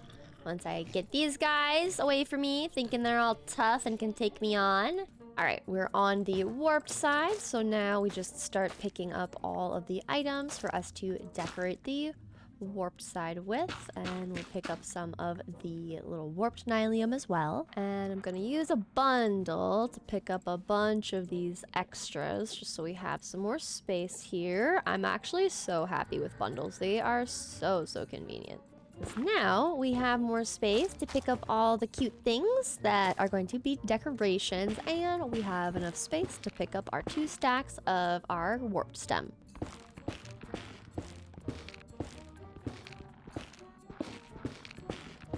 And I gotta be careful not to hit at Enderman or look at Enderman, because this could get dicey. Hello, sir. Just don't mind me. Trying to pick up my goods. Trying to just get 2 stacks of it. That's all I need.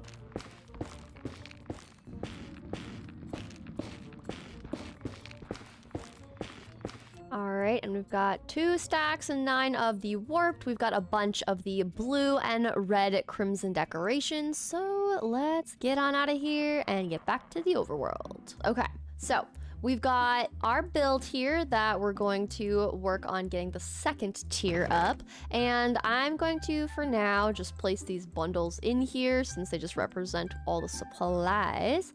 And then we'll take a stack and convert half of that and half of that. Grab our glass panes and fill in all the window pane holes. Now for our flooring, I wanted to be half and half of the warped and crimson, so we're just gonna do that. I'm also gonna just pick up some of this sand because it's actually kind of nice to just get some more glass, since I do need some more glass panes. So we'll just grab some of this quick. And then what we're gonna do is just start filling in the floor from over here with our warped.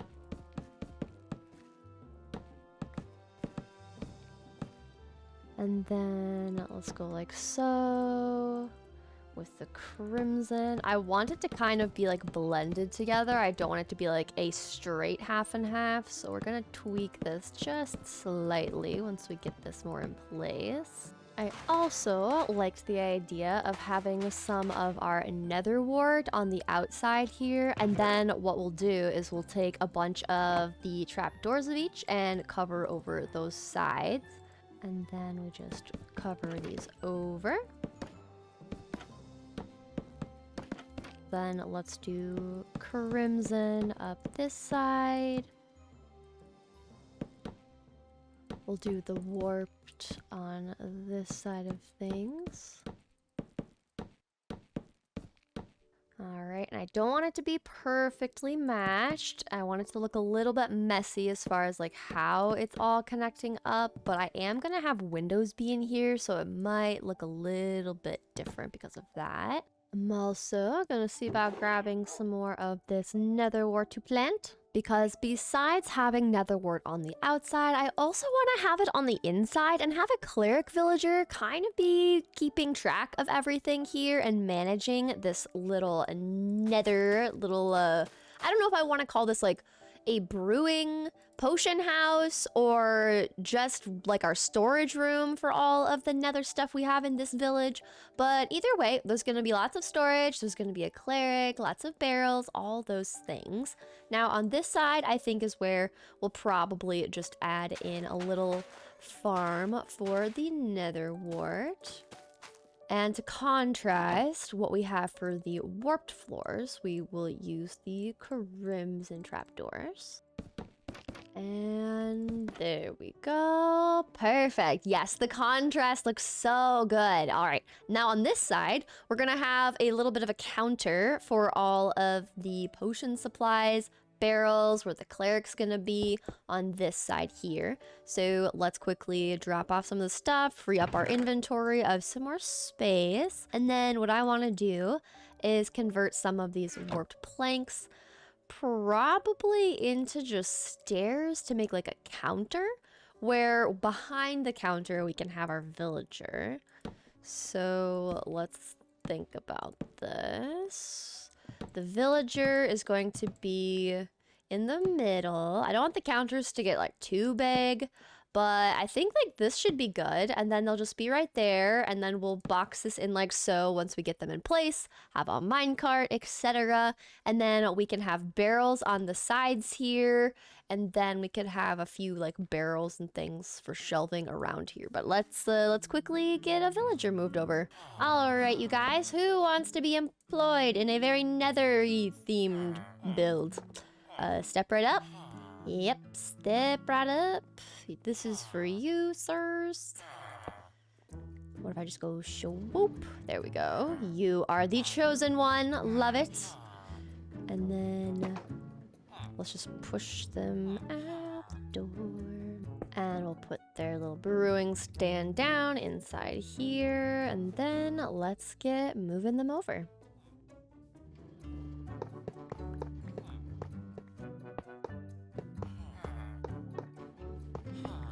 And there we go. Villager is in place. There's still rails there. There we go. All right. Yay, you're a cleric now. And you are cured, so you love me extra, which is great. And then we can just close this off like so. Yay, look at our little cleric. Oh, that's so good. Now, whenever we have zombie flesh, we can come and trade them that. And we can also get some redstone. And we're going to quickly move the nether portal into its new location. And based on how much obsidian there's here, I'll probably go and grab a bit more.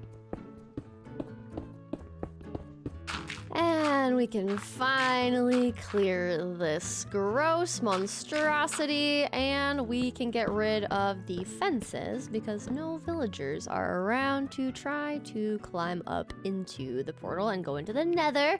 But look how much better that looks. Oh, and like it's kind of fun that you can totally tell this is a very nethery themed build and you know exactly what the purpose is.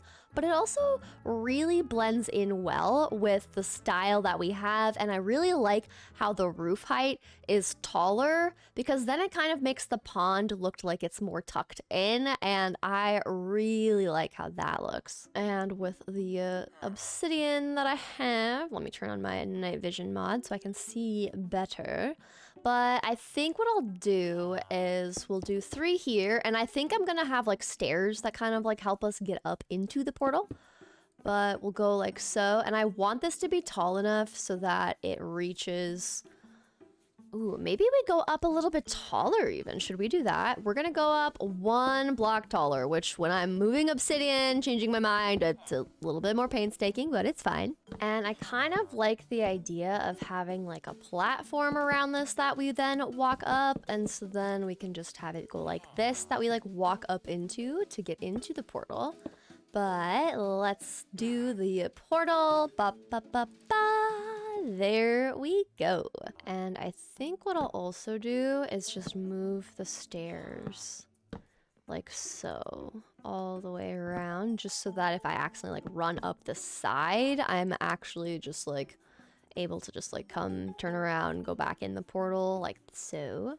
And real quick, if we come back out here, look at that! You can see the portal! And that's exactly what I was envisioning, us being able to see it through the glass. And it looks so cool! Look at that! I'm also gonna grab my deep slate so that we can use that to fill in the walls upstairs and get the second layer all finished.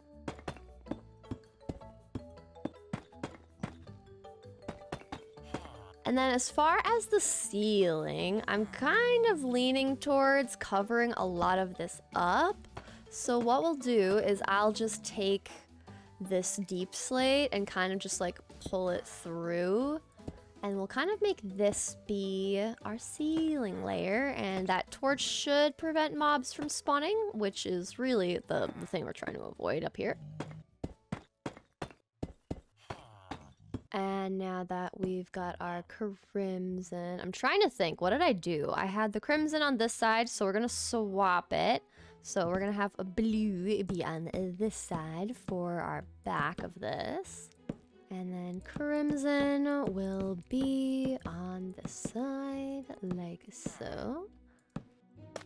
Also, we do have to figure out how to deal with the calcite being in the floor on this side. I think I'll probably just make this be like shelving, like barrels like across here, just so that the full blocks cover over what we have for the calcite. All right, we've got our barrels across the top here. And I think what we'll do is we'll remove this barrel, replace it with a crafting table, make that be a barrel. We've got our trap doors, so we can add these to here.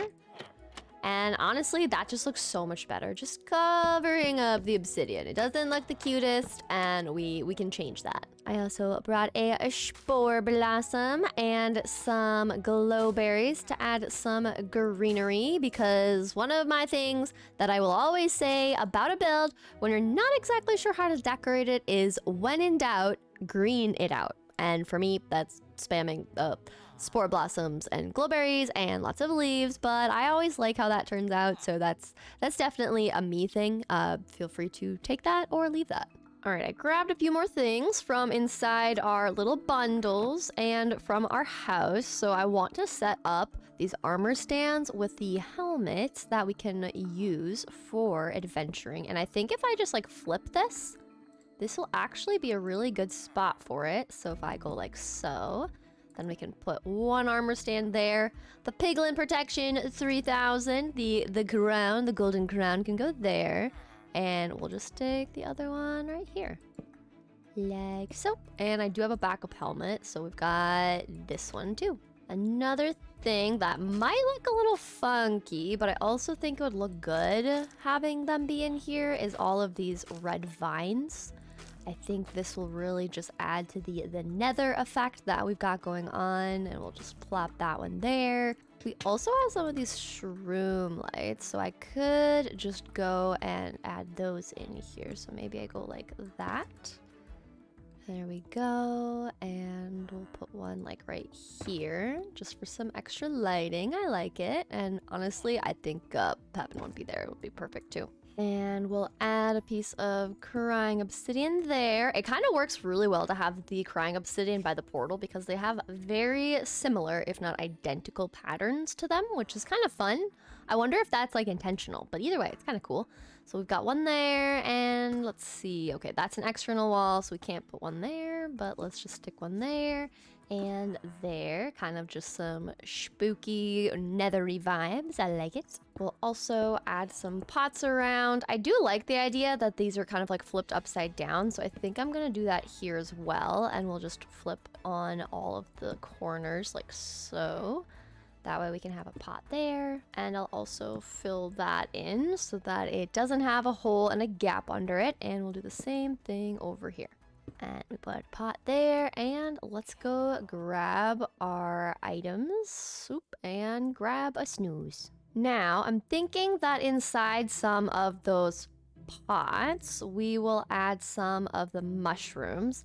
I also think that I want to, on the exterior, add some of the warped nylium and the crimson nylium because that will look really cool. So we can kind of like scoop up some of this, and I think I want to have it be contrasting, so we'll add some blue ground over here.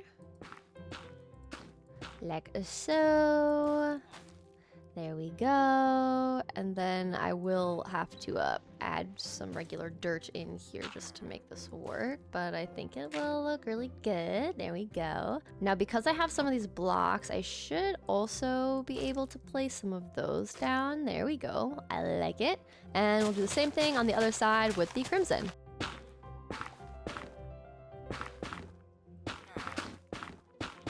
We then spent the next bit of time decorating the downstairs with some of the glowberries, the leaves, adding in some pots with the mushrooms. We then went upstairs to add some leaves and some mushrooms as well.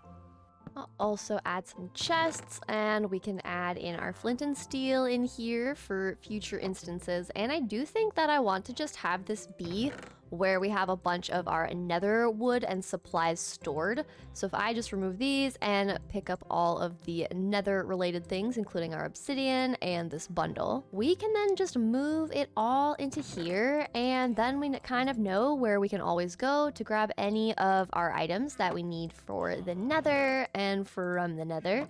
We'll also empty out this little bundle so that I can pick up those things as well. Now, the other thing I was thinking about looking at the exterior of the build is the roof looks pretty plain, and because I still have some of the mushrooms and the little roots, I'm kind of thinking, what if we went back into the nether to collect up some of the mycelium or whatever it's called, mycelium? I don't know, this stuff behind me, okay? Whatever that's called.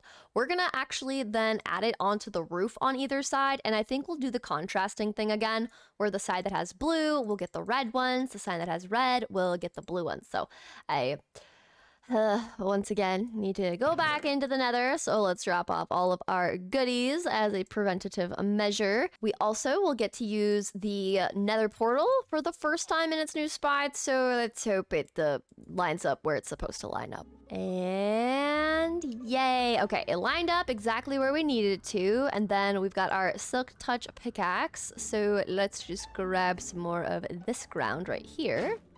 And then we'll go and grab some of the warped as well.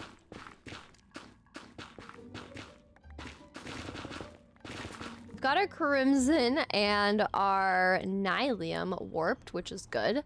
So we can just go back through and start working on our roof.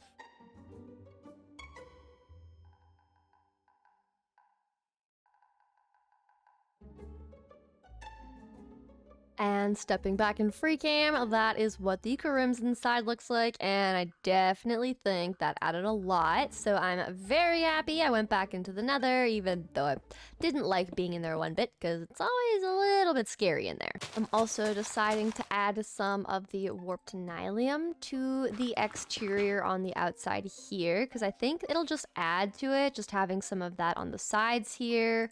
And then we're able to add some of these twisted vines. We can add some more of those little roots. And then the same thing on the other side with the roots and the mushrooms.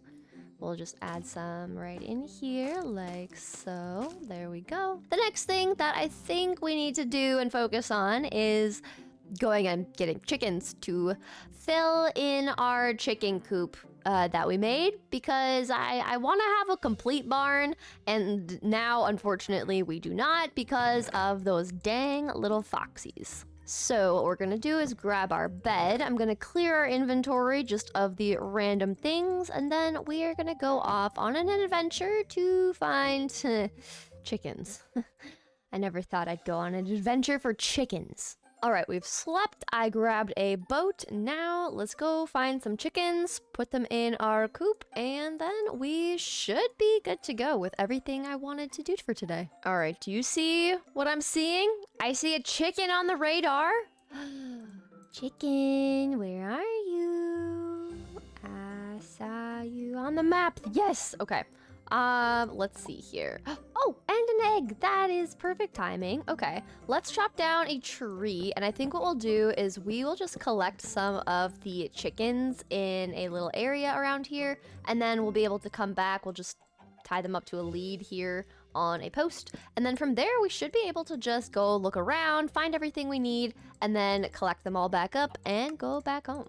So we'll just go like so and leave you there. Thank you, Betty, and I will see you in a bit. That was very convenient that they also dropped an egg, because that's, I mean, at least a tiny chance that I get another chicken at least. All right, we found a second chicken that gave us a second egg, so we're going to bring them over to where our other chicken is and continue the search. All right, Mr. Chicken, we're dropping you off, and we could just start with just these two and then like breed some of them up. That could work really well, and honestly, maybe we'll do that. We'll just actually take both of these guys back with me now, and then we should be good.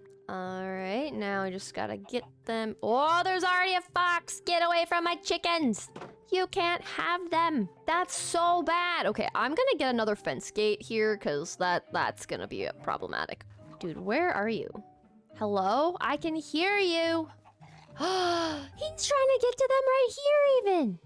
Real quick, we're just gonna put that in place. Literally, I'm so glad I made a chicken coop, because the guy's literally right there trying to take them. All right, we are adding a second fence gate so that we can prevent these foxies. Ah, no. Oh my gosh. Oh, they's like right there. That's terrifying. Okay, well, we've got these guys here, so that's good.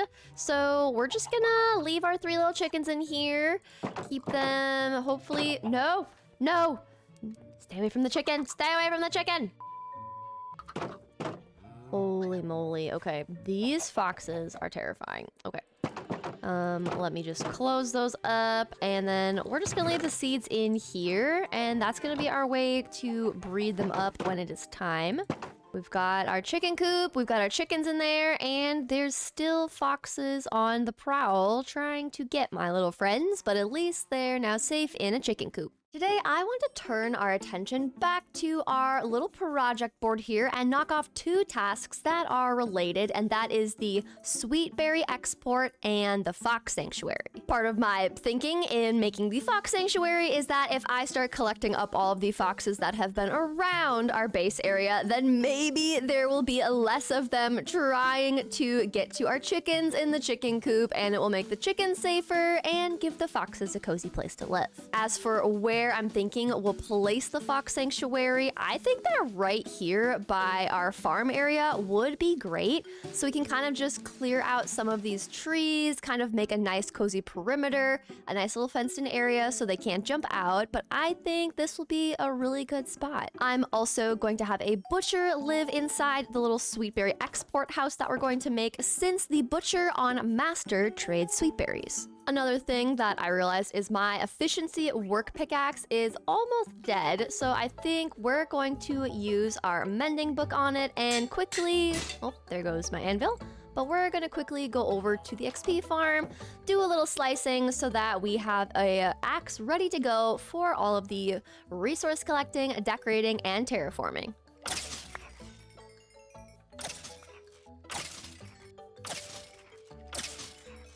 And just like that, we've got our axe back in action, all repaired, ready to go terraform and build us a fox sanctuary.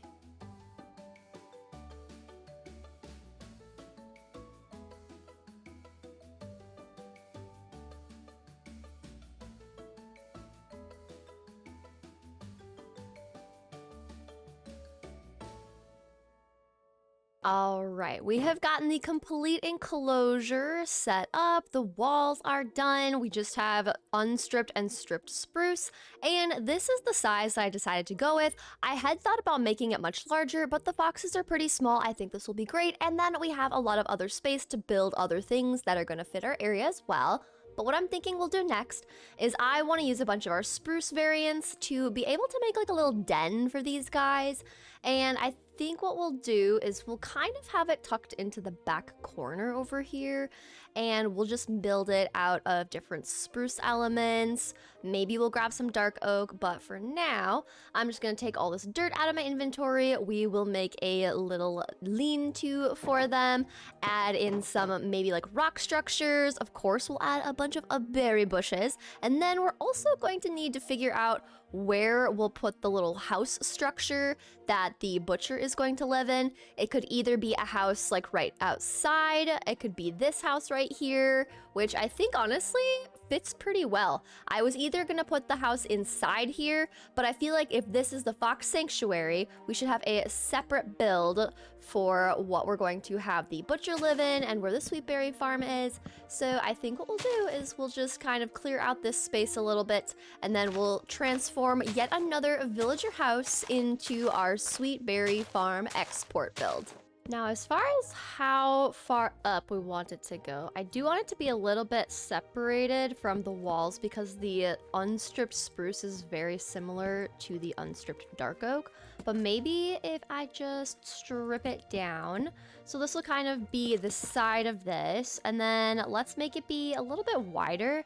So if we have it go to like, say, right here, strip this down, and then we could use some spruce next to create some height to this. I'm also gonna get rid of this tree because it's really in my way right now.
All right, I've now got a few foxes in here. I think we have like 3 in here, and we have a little den for them to hide under and between, and I think it's really cute. I just added a bunch of the sweet berries around. We have some little rock piles scattered.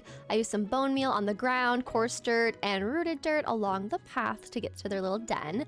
And then I am gonna replace the torches with some lanterns, but for now, I would say this looks really good. I'm really happy with how it looks. I also might add some fallen logs, but for now, I want to move on to tearing down one of these villager houses that have been here from the beginning and turning this into our sweetberry export house.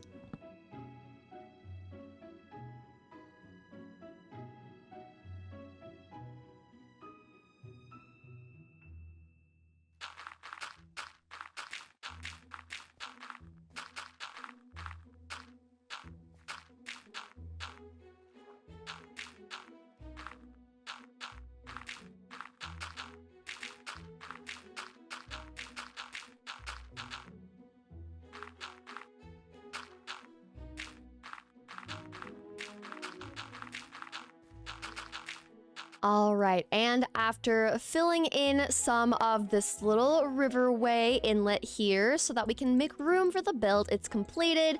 Underneath, we were able to fully fill in all of the water source blocks so that we're able to dig down underneath this build, because underneath the build is where we're going to actually have the sweetberry farm, and then above it is where we're going to have the visible part of the farm where you see the foxes picking the berry, and under the ground is where all the hopper minecarts collection system is going to be. The only issue is that as I'm collecting the resources to build the berry farm, I am short on iron and redstone and some gold to actually build the automatic farm. So we have to go on an adventure to find some iron.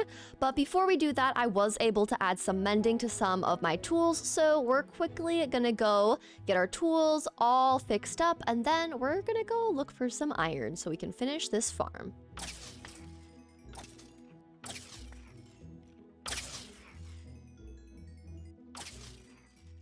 All right, with our tools officially all mended up, we can go out looking for some iron. So let's go on a little adventure, shall we? Now, I know that we can have iron popping up on stony shore edges and in mountains, and I'm kind of thinking that we could go towards these mountains here in the snow to see if we can find any iron. There's also some exposed pockets that we could also deep dive into to find some iron inside these open caverns as well. I also had found quite a bit of iron over by this calcite stripe, and so we could also go there on our way.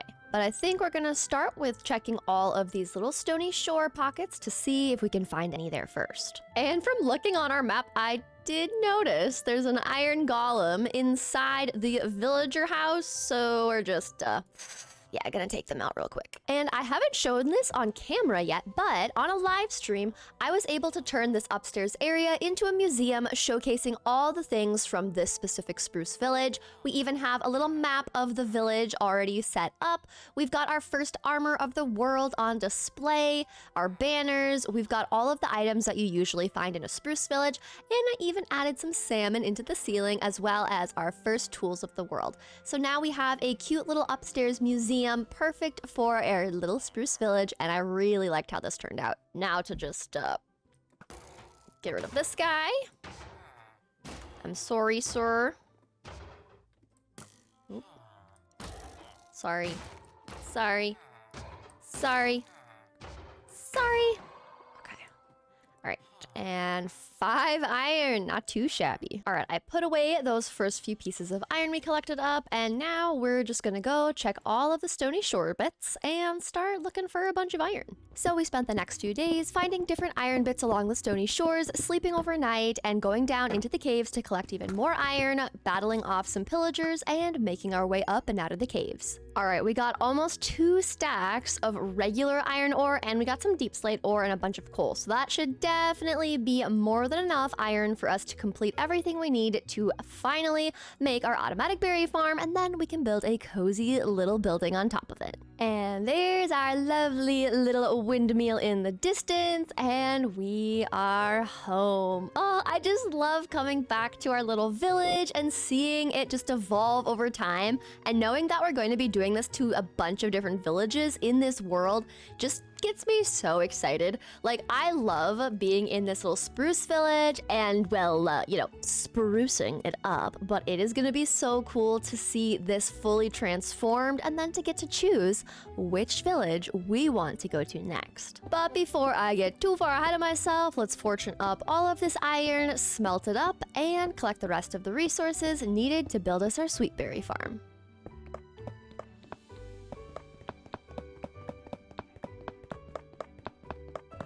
Now that we've got all of our iron smelting away, I also need to collect up some redstone and some gold in order to make some of the powered rails to make our little sweetberry farm run, and we will make some torches as well. And we've got our 2 hoppers. And lastly, we will make ourselves a little hopper minecart to collect everything up. And now we get to do the work of actually setting up our little sweetberry farm. So we're gonna just temporarily put all of our other resources here. We're going to grab our shovel, and we need a 6x6 space to fit all of the mechanics of this.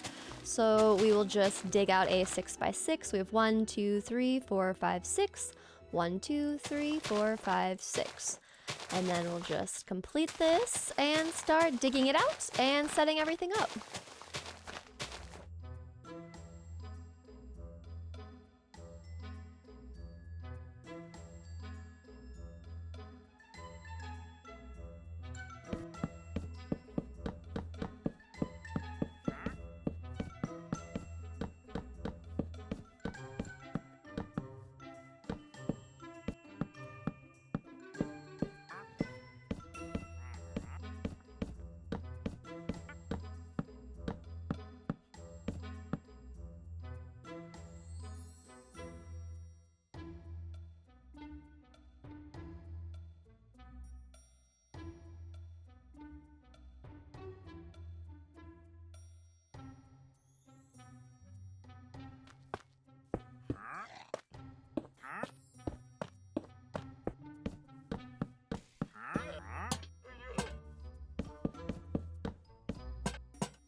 All right, just for an update, we have the whole roof in place. We've added some little decorative details to the exterior, and I have officially created the 2 rooms that we have for the farm for our little foxes. And we have the little location where our little butcher is going to be. And once we get them leveled up, then we'll be able to trade them all of the sweet berries, which we will store in here. And then the hoppers are going to be able to collect everything from below here. So the only thing we have to do is get a villager and get some more foxes in place. And I think we'll start with the villager. Anyone, please? How about you? Yeah, there we go. Okay. Then we'll go like so. Push our new little friend down. Okay, literally get out of my way. Thank you. We push this guy. Oh my word. Let me get my dude. Let me get my dude. No. We're fine. Everything's fine. I'm fine. Everything's fine. I'm cool. I'm calm. I'm cool, collected. Yeah, okay. Now we just move him on over.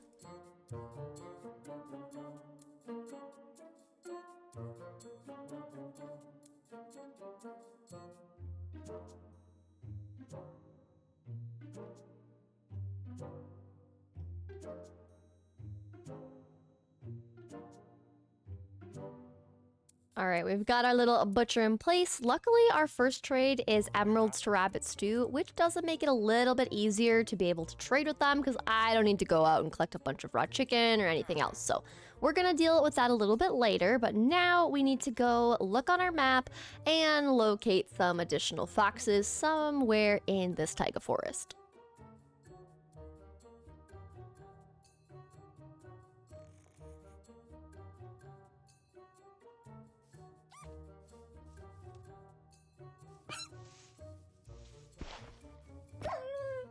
I can't believe I just had to kill a wolf to save one of the foxes. I didn't know that wolves will go for foxes. Now I just have to be paranoid. There's more wolves out there trying to get the foxes. Oh my gosh. I didn't know that was a thing in the game. I thought the foxes and the wolves existed in peace.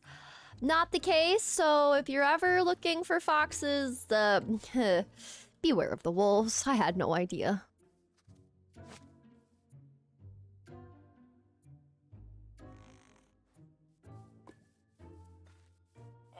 All right, our 2 foxes are here. Now I just need to figure out the best way to get them inside their new little place. This is my wrong pickaxe. I want my silk touch one so we can break some of this glass open. Now what I'm thinking we'll do is we'll kind of just create a little bit of a staircase and then they will hopefully just be able to go inside here.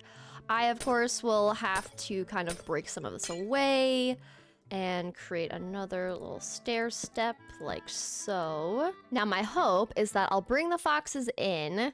Of course it'll be difficult because they could run around up here too. So I think we'll just block some of this off to prevent them from being able to get around me. Also, I just saw one of them has one of my leads. So like, can I give you a berry and you give me my lead back? Thank you.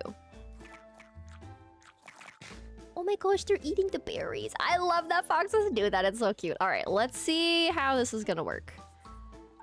So they're down here. Oh, yep, there we go. Then I just need the other one. Oh, yes, there we go. Okay, perfect. All right, we've got our foxes in place. Now it's just removing all of this. And I think what I'm gonna do is I'll just be able to like fully pull away the leads and they should eventually break. There we go. And then all we need to do is get the minecart moving so that it starts picking up all of these other items. So let me just figure out the best way to do this. I'm gonna just place down a trapdoor. Let me turn that on and there we go. Look at that. Now we should have things getting dropped off. There we go. Our sweetberry farm is underway. And now we just get to watch our little foxes go to work harvesting all the berries in their cute little enclosure. And then we just have to work on leveling up the butcher until we can actually trade the sweetberries at the master level. Now we're gonna spend the next bit of time getting a bunch of rabbit stews and trading this guy up. Ooh, and we can get some pork chops. I like it when I can get food out of the deal. That's actually super helpful. Now, I think what we'll try next is trading coal. So let's go back to our storage in our basement cellar and break down a bunch of the coal ore with our fortune pick and see how much XP upgrades that the coal gives us.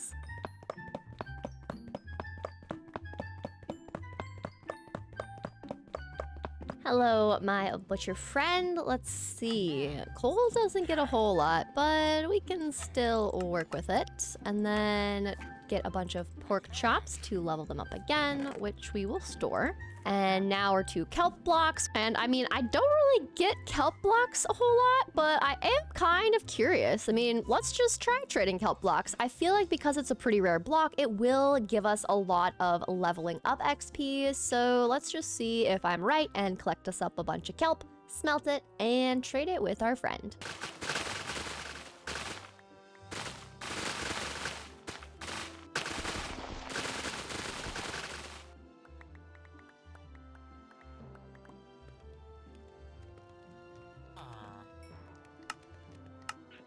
All right, our first 10 kelp. Oh, that actually gets us a pretty decent amount. Okay, I'll take that. Not too shabby. And then with the little bits of emeralds, we are well on our way. Okay, do we just... I guess we need a little bit more kelp, but at least that gives us probably the largest change in trade. So we're gonna keep on doing kelp.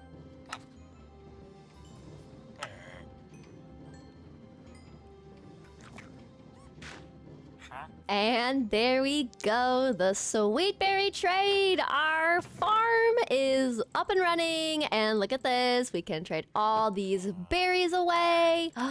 Look at this, yes. Oh my gosh, this is so good. Okay, now that we've got the berries in production, we're just gonna fill up the chests with all the sweet berries, and we'll just leave all of these other things in the chest for whenever I need some food. And usually in my worlds, I make a cow crusher for a source of food and leather, but with all of these pork chops, we have a pretty good solid source of food to go off of now.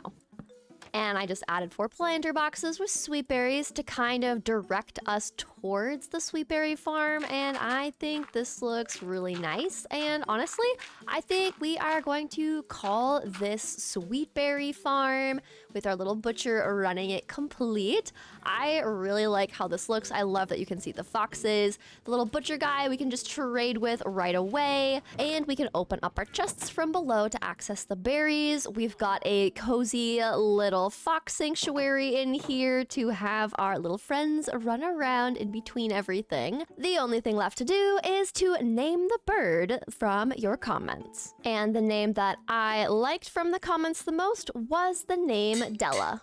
So thank you to, I think it's pronounced Rylena, for the name suggestion. So with our bird named, our sweetberry farm set up, our fox sanctuary set up, we can finally check 2 more items off of our little task board here. So we'll just remove the sweetberry farm, and for now, I'll just leave this as to be determined in case I want to add more things for this area, but we have completed 2 additional tasks, which feels pretty good. And for those curious what our new fox sanctuary and sweetberry farm look like from our map, that is how our area is looking, and I think this is looking so good. I've been building in this village for over 300 days now, slowly chipping away at different builds around the base, completing tasks off the task board, all with the end goal of transforming this default Spruce Village into a cozy custom one that's able to export all its goods to other villages around it. And today is the day that I finally get to work creating the docks where all of this trading and export will take place. So let's get building some docks, shall we? We are going to have this be where our docks go in our riverbed. So we just need to grab a bunch of supplies to create some docks and get everything in order to start exporting all the resources we've collected from this village.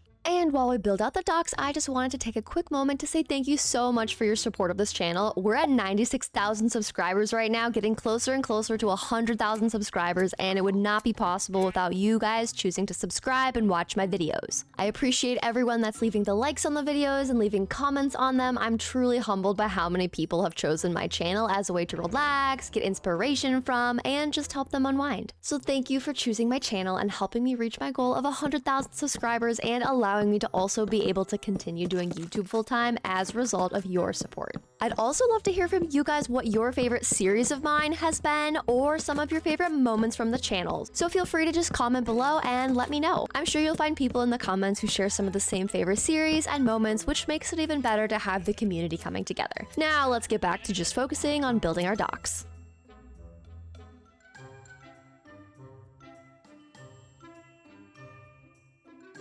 And as we started building up the market stalls, I had the thought to replace some of the stripped logs with some barrels so we could have some item frames on them and place the item being sold in the barrel and inside the item frame to make it easier for travelers to stop by the docks and buy what they needed. We then started removing one of the villager houses in the rain to make more room for the docks to be expanded. We then came across a drowned with a trident that sounded like it had some enchant on it, but I couldn't tell, especially since no lightning was coming off of it and there was a loud sound. I had no idea, so comment below if that's an enchant sound or just a trident sound that I never recognized before.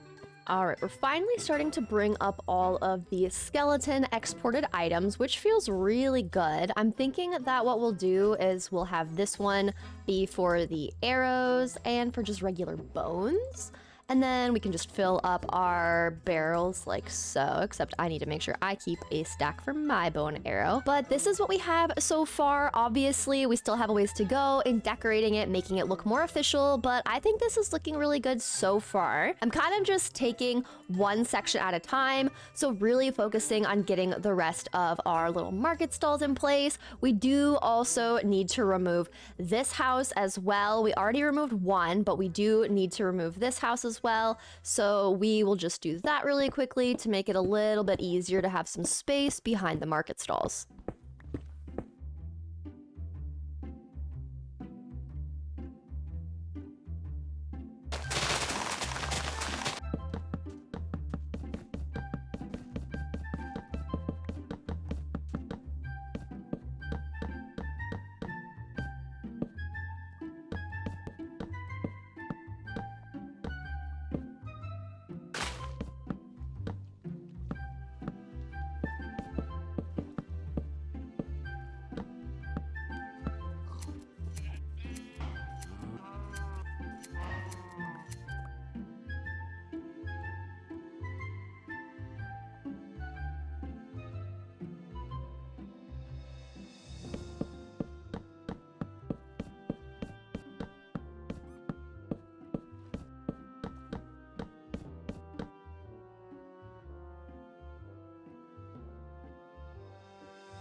All right, now I'm just going around and adding in some details. So I figured that since we have the sweet berry farm, it would be kind of fun to add in some berry planter boxes around here.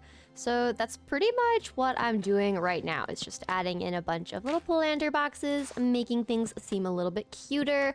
I'm also waiting for it to get dark so I can kind of see where else I need to add some lanterns and add some spruce trees that we can maybe hang some lanterns from, because I don't really want to keep these pale oak trees. So we're kind of just gonna start adding in some of the other spruce trees around the edge with some lanterns and chains. Now, besides having little planter boxes, I also plan to get a bunch of barrels and chests and kind of just scatter them around like this is a loading zone ready to just load in a bunch of these storage bins. So we are going to have a lot of barrels around, which could make it interesting for any villagers, but we're just going to kind of scatter some of these around like so. Now, besides adding barrels and chests everywhere, I also on this other side here really want to add in a loading crane that's going to kind of hover over the water, kind of to resemble a barge that would come through into this riverway to come and collect supplies for export. And I also want there to be kind of a little like fishing hut set back here next to the crane, kind of like we have a fisherman operating the crane itself to drop off all of the exports from the Spruce Village. So the next thing we're going to do is grab a bunch of supplies for us to be able to build ourselves a nice little crane hovering over the waterway.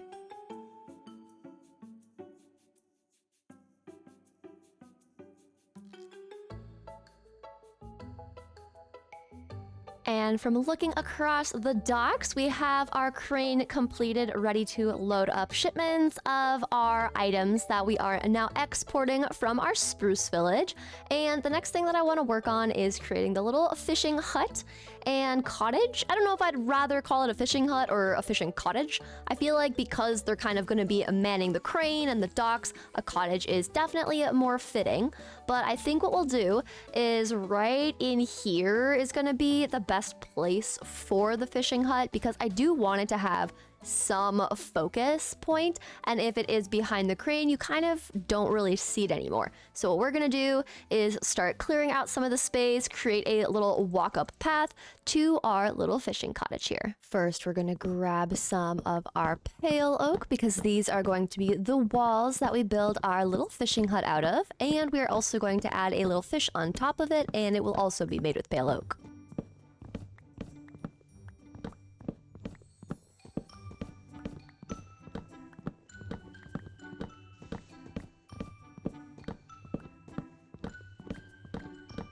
And now we're just gonna start laying down a nice little stairway to lead us up to where our little fishing cottage is gonna go. And I think what I wanna do is have the stairs be 2 steps wide. So we'll kind of just, let's say, have another set of stairs right in here.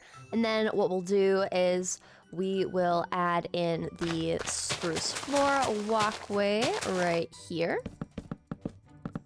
so that it blends in with the dock, kind of just winding our way up. And we do have a lot of terraforming to do, I realize, so let's just start clearing this back.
All right, now that we've got a good fishing rod with mending, luck of the sea, and lure, we should be able to start getting some very nice little fishies, hopefully some treasure.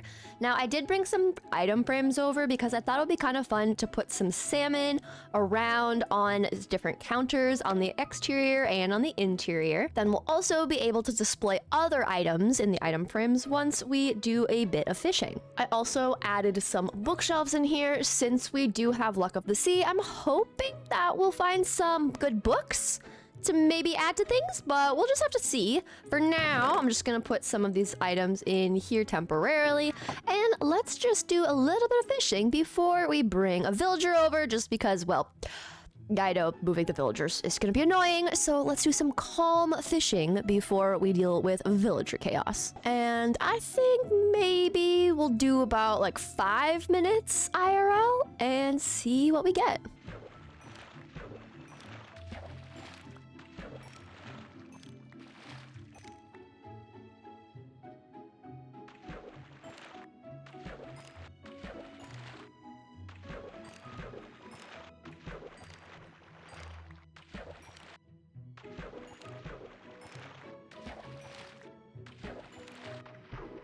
All right, and with just 5 minutes, not like a crazy amount, but I will say a Nautilus shell and finally getting infinity on a bow is huge. I prefer to use infinity over mending, and we already have a really good bow, so we're just adding to that infinity, so I'm actually pretty happy about that, especially for just 5 minutes. So I think we'll just, you know, put our little findings inside one of these barrels here temporarily, and let's move a villager over here, shall we? Now, since there's so many barrels around here, I think the best course of action for us to be able to get the villager in place where we want them is to put them in a boat, tie a lead to said boat, and then I'll boat them across on our little dirt island here, and then the lead will help us to be able to kind of push them, pull them up the staircase.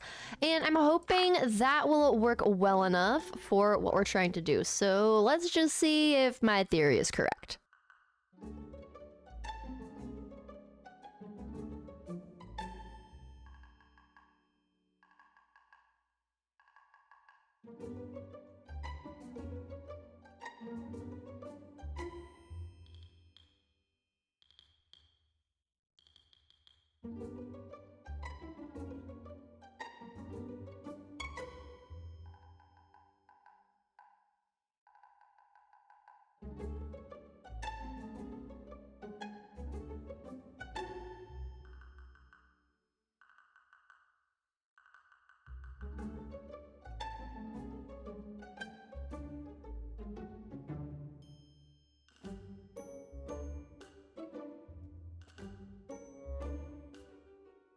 All right, we've now got our little buddy here, and I might see about changing his trade to see what else we could get. We could do some emeralds for some cooked cod if we want to just convert all of the cod that we're catching, or we could just see if we find some other more interesting trades. And string and coal, we could do that. The main trade that I want from the fisherman is campfires for some nice decorative blocks, so I don't super care how we get to what we get as long as we get there. But I think for now, as far as which trade to lock in, I'm just gonna leave this guy here. He should be safe. I don't think any zombies can get to him from here, and he can't escape, so this guy is our new dock worker fisherman. And now that their little cozy home is all set up, the last part that I did want to add was on top of the little fishing hut cottage. I want there to be a little fish emblem,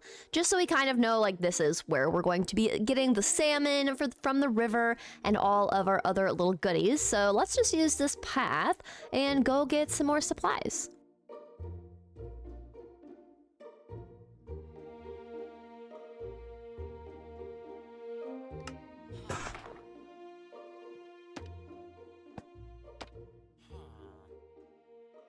And just like that, we've got a little fishy on top our fishing cottage. I just need to get a slab to make the stick that's holding up the fish, not hover, and then we'll be good. There we go. And I think just to make the roof look a little bit nicer and not have this stick out so much, we'll add in some additional slabs to the top just to add some more texture and dimension to our roof. The last thing that I want to do is actually just kind of decorate around the edges where our dockside area meets up with our grassy areas. Add some more bone meal, some more chests scattered throughout, and then I think we will have this looking like it's in good shape. So we can just put some of these aside and grab some bone meal and some other bits of decorations and get to work sprucing this place up.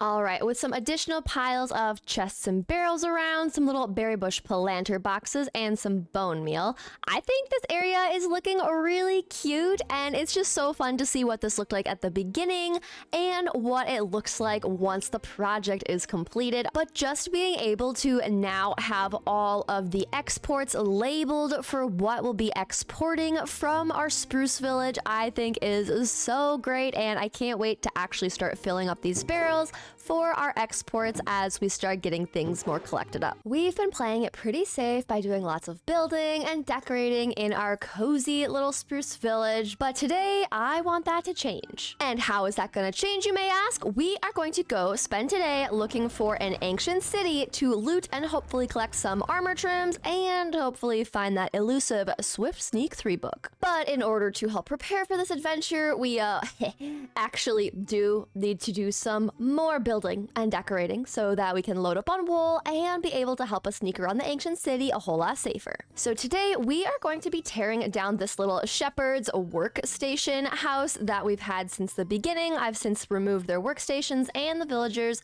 but in this exact spot is where I'm thinking that we will actually place our newly upgraded shepherd's hut and automatic wool farm, and I'm going to fill in this little hole and put it right in this spot right here. So it is going to be a much larger footprint, but that also means that we will have a much faster way to collect up all of the wool to go into the ancient city. So first things first, we'll collect up a bunch of dirt and then we'll start filling it in and laying out the outline of where we are going to place our little shepherd's cottage.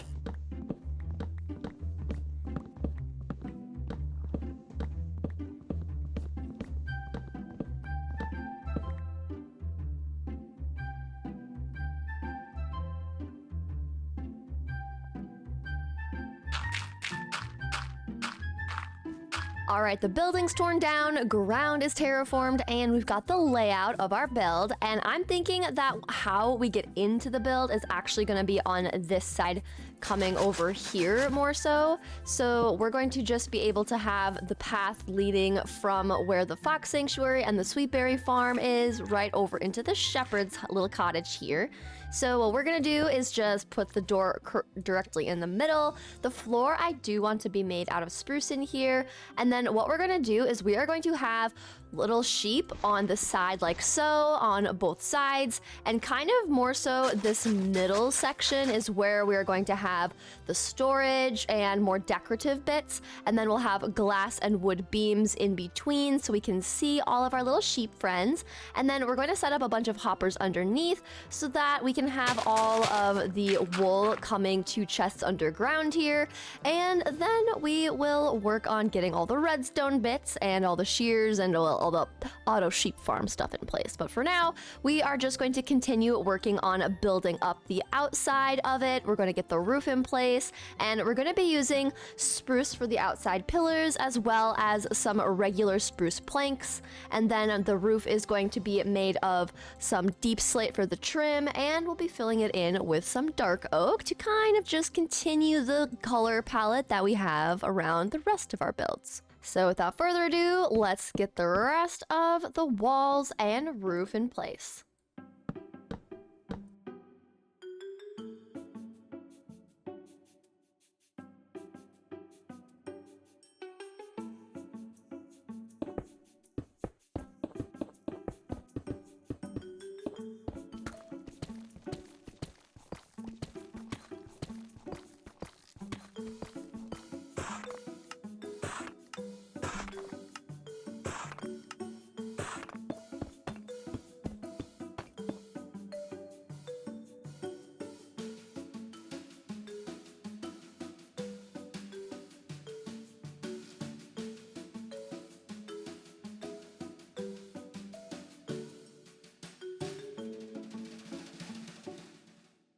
All right, now we're to the stage where we are collecting up the needed resources to be able to make the droppers, observers, and all the actual automatic wool farm materials. So we've got some bow and arrows, so that means we can then make some dispensers. We've got 1, 2, and I need more materials. Now we're just adding in all of the observers, and then we're adding the redstone bits on the back here. The dispensers will go in the front and get all of the wool sheared up. Next, I'm going to remove the ground in front of where the dispensers are so that we can add in our mine carts and our rails and get our chests in place and everything. So we've got our hoppers in place with the rail and the mine cart, and then if I just throw something on top of this dirt, it should go into the hopper and down the little chain of hoppers. Perfect. Now we just got to get all of our hoppers moving their way down to the middle here. Then we've got all of the hoppers lined up and feeding into the chest. So in theory, if I throw another thing here, it should end up down here inside the chest eventually. There we go. We'll also make a few more mine carts and convert those into hopper mine carts. And we'll get all of them set up in place, and we can even add dirt all around in between them so that they don't end up moving around. And we'll do the exact same process on this other side.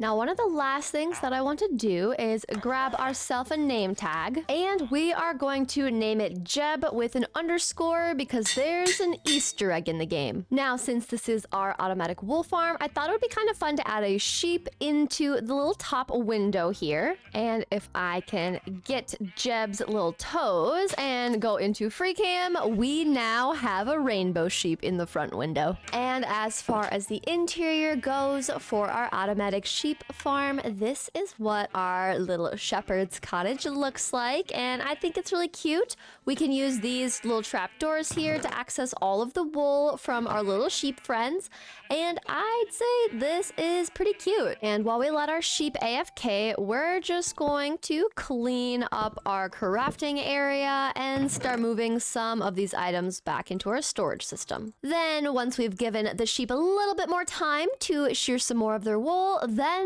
we are going on our adventure to find an ancient city. And real quick, I figured I would stop by our little sweetberry farm, and it looks like we have a full double chest to trade away with our little friend here. I'm also going to grab some of these cooked pork chops to bring on our adventures. And real quick before we leave, I think I would like to get a little bit more white wool, so let's just do some AFKing to get a little bit more wool, maybe 3 stacks in total, and then let's go on an adventure. The next day. Alright, I definitely AFK'd a lot longer than I originally thought, but at the same time, this is actually going to be super nice to just have all this extra wool just in case something crazy happens. So we'll just take all of the full stacks and leave these remainders in here for later. Now, if we're looking on our map, I did notice that there are these giant mountains that are very hilly and icy, and I kind of have a feeling that's probably our best bet for finding some ancient cities underneath them.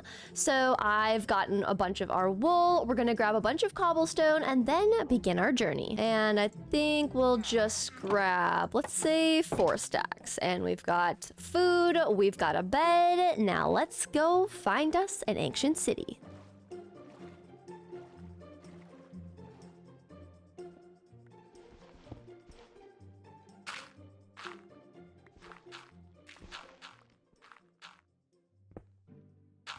Oh, we're officially finding the Shriekers. Okay, I just need to find it.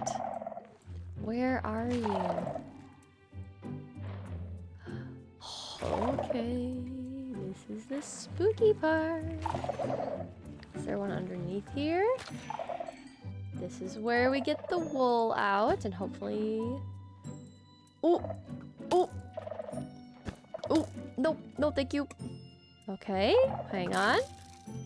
Let's go this way. Let's go away from the skeleton noises. Okay, we still don't have any of the Shriekers, so we're not like too far into the city. Oh, hello though.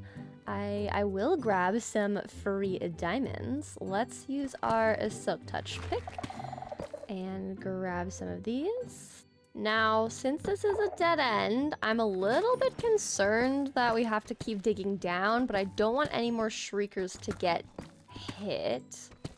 So let's just see.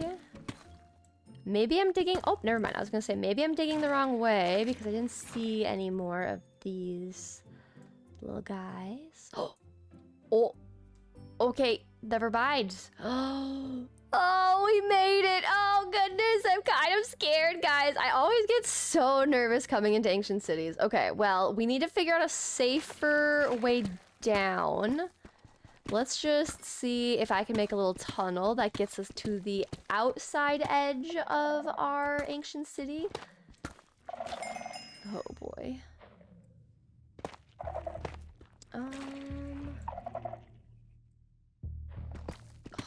Okay, this is still on the top of it. Let's go a little bit further out.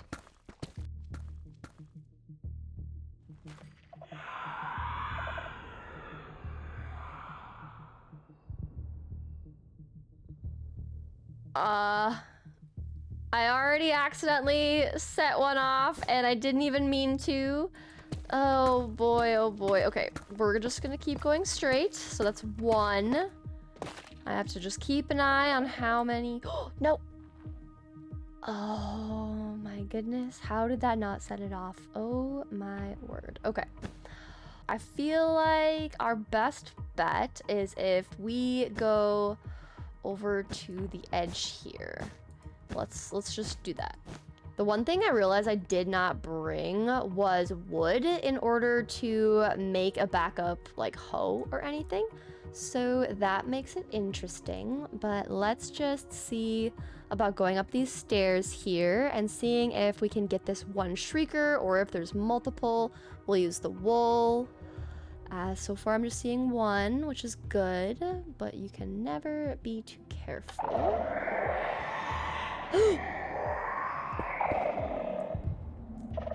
Oh, okay. Oh, I did not see those. Okay, it's fine. Just pull the Shrieker. Is that 4? Ah! No, no!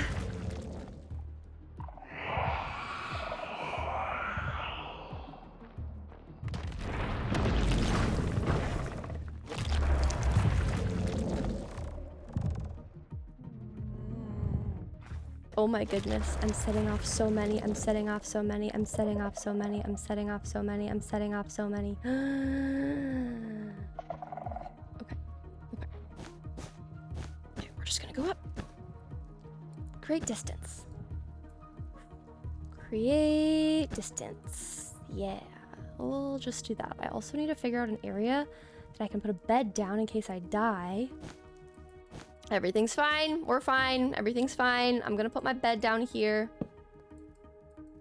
Oh, we're gonna sleep too. Okay, yes. Ooh, hey, there's a chest. Okay, what I need to do is we need to find a hoe so that we can get rid of all of these Shriekers a lot faster. And I'm kind of just curious to start looking and looting, but that could be a bad idea. But we have our bed, so we're just gonna go with it. Oh gosh. There's so many over here. It's so scary. Okay, we're gonna be fine. Just gotta kind of do a look around, make sure that we don't see any more of the shriekers, because otherwise we are definitely getting the dudes coming over here. Okay, I think we're okay. So we're just gonna climb up here.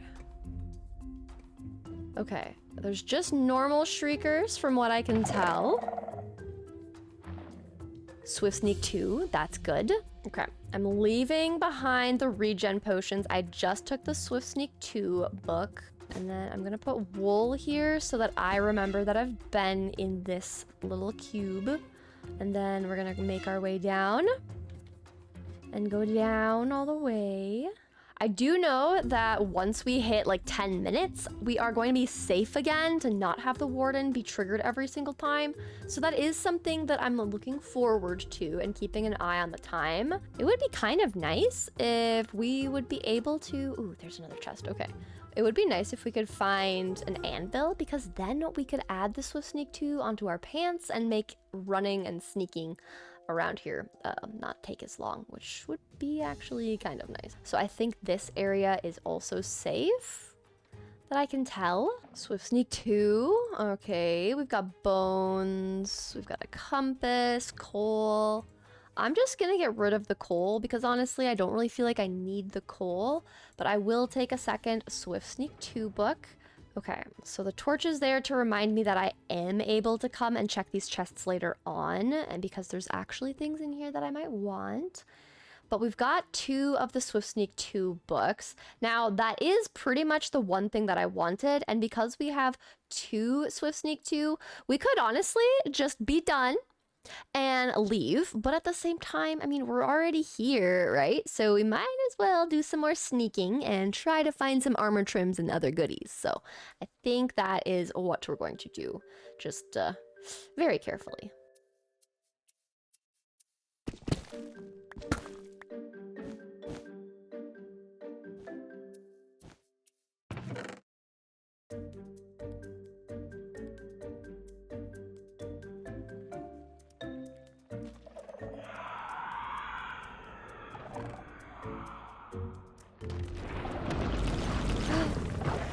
Oh no, oh no, he's right there, he's right there. Oh my gosh, oh my gosh, oh my gosh, oh my gosh, oh my gosh, oh my gosh, oh my gosh, oh my gosh. Where have I gone before that he wouldn't get to me? Okay, okay. Okay, what did I get? I got the ward armor trim. That's good too, right? Silence is the other good one. So the timer definitely is still going and I still can set them off, which is terrifying. But honestly, okay, at this point, I've gotten the ward armor trim and a Swift Sneak 2 book twice. So that's really the main things that I wanted to accomplish while down here. Obviously, we can come back a little bit later, but for now, I honestly want to make sure that we at least get these up to the surface so that I don't lose them. I'm really glad that there's these hallways of wool too, because it makes it so much easier to just run a little bit quicker than usual. All right, we made it to our staircase. Oh, there's another chest. Oh, it's tempting. Should I do it? Should I do it? No, okay, no. Red, for now, don't be greedy. Don't be goblin greedy. Just leave. You can come back once you get your stuff. I got the ward armor trim and we got 2 Swift Sneak books. Even though we set off like 3 wardens, we survived. So I'm gonna call that a win and let's get out of here. Okay, we're finally home. I can sleep in our own bedroom, which ironically, most of the time I sleep in our cellar, but I'm going to sleep in the actual bed. We got our spawn set. It feels good to be home. And now let's combine our Swift Sneak 2 books to give ourselves some Swift Sneak 3 action. And let's put them on our pants. We've got our Parak 4 mending pants. We are putting Swift Sneak 3 and we need 1 more level. Nice. All right, we've got our bands, our levels, and the Swift Sneak 3. So we've got them on our pants. Now I always like to do a little sneaky test, right? To see how sneaky we are without them, and then with them. Ooh, look at us go! We're so fast and speedy. Oh my gosh, this is so much nicer. Look at this.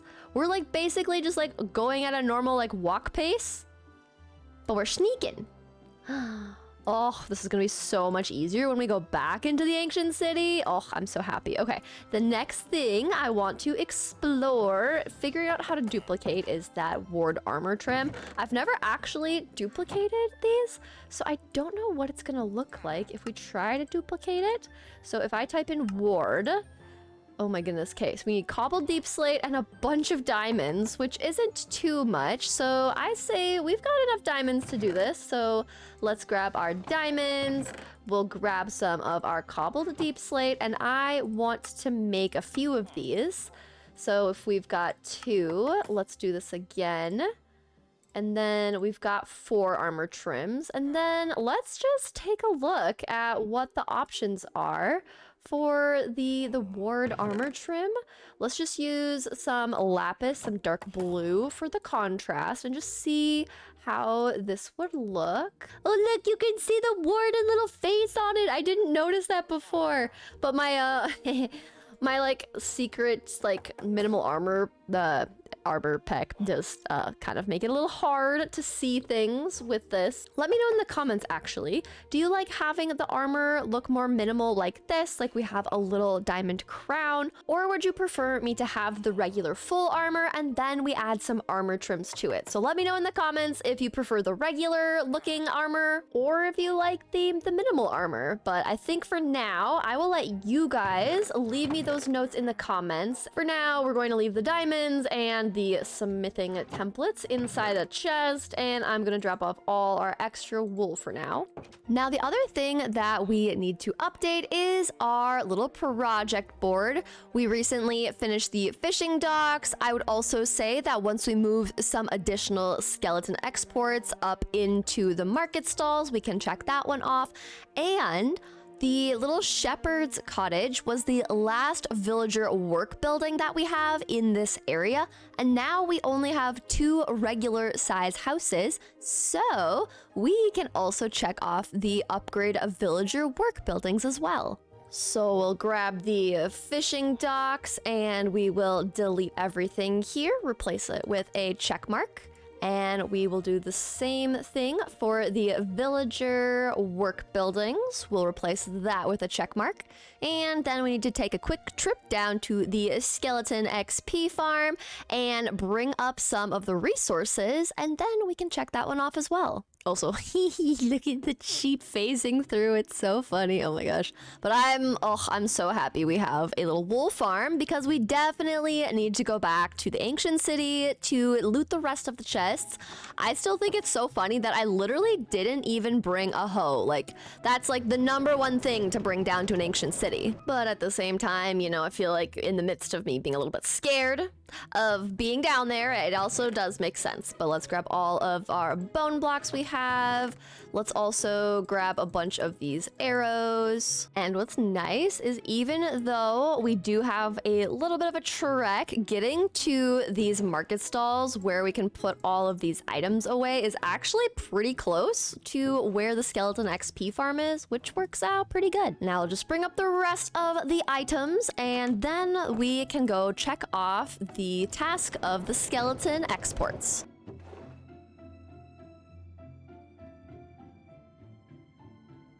All right, we've got all of the bones that are from the skeleton XP farm in there, all the arrows, and all of the bone blocks, so we can officially check off the task of having the skeleton exports completed. Now, one thing that is not on our project board is having a house for all of our wolves, and specifically, I want to have a special little house for Arlo, my dog that I do have in real life, and so we are actually going to add a few more tasks back onto the task board connected to some projects that I think would be good additions to this area before we call this village complete. Now we do have the wolf sanctuary, but I'm imagining that the wolf sanctuary is going to be where we actually go out and find some wild wolves and bring them into their own little sanctuary. So that's what that's going to be for. So that does mean that we do have space to have a little dog house, dog sanctuary.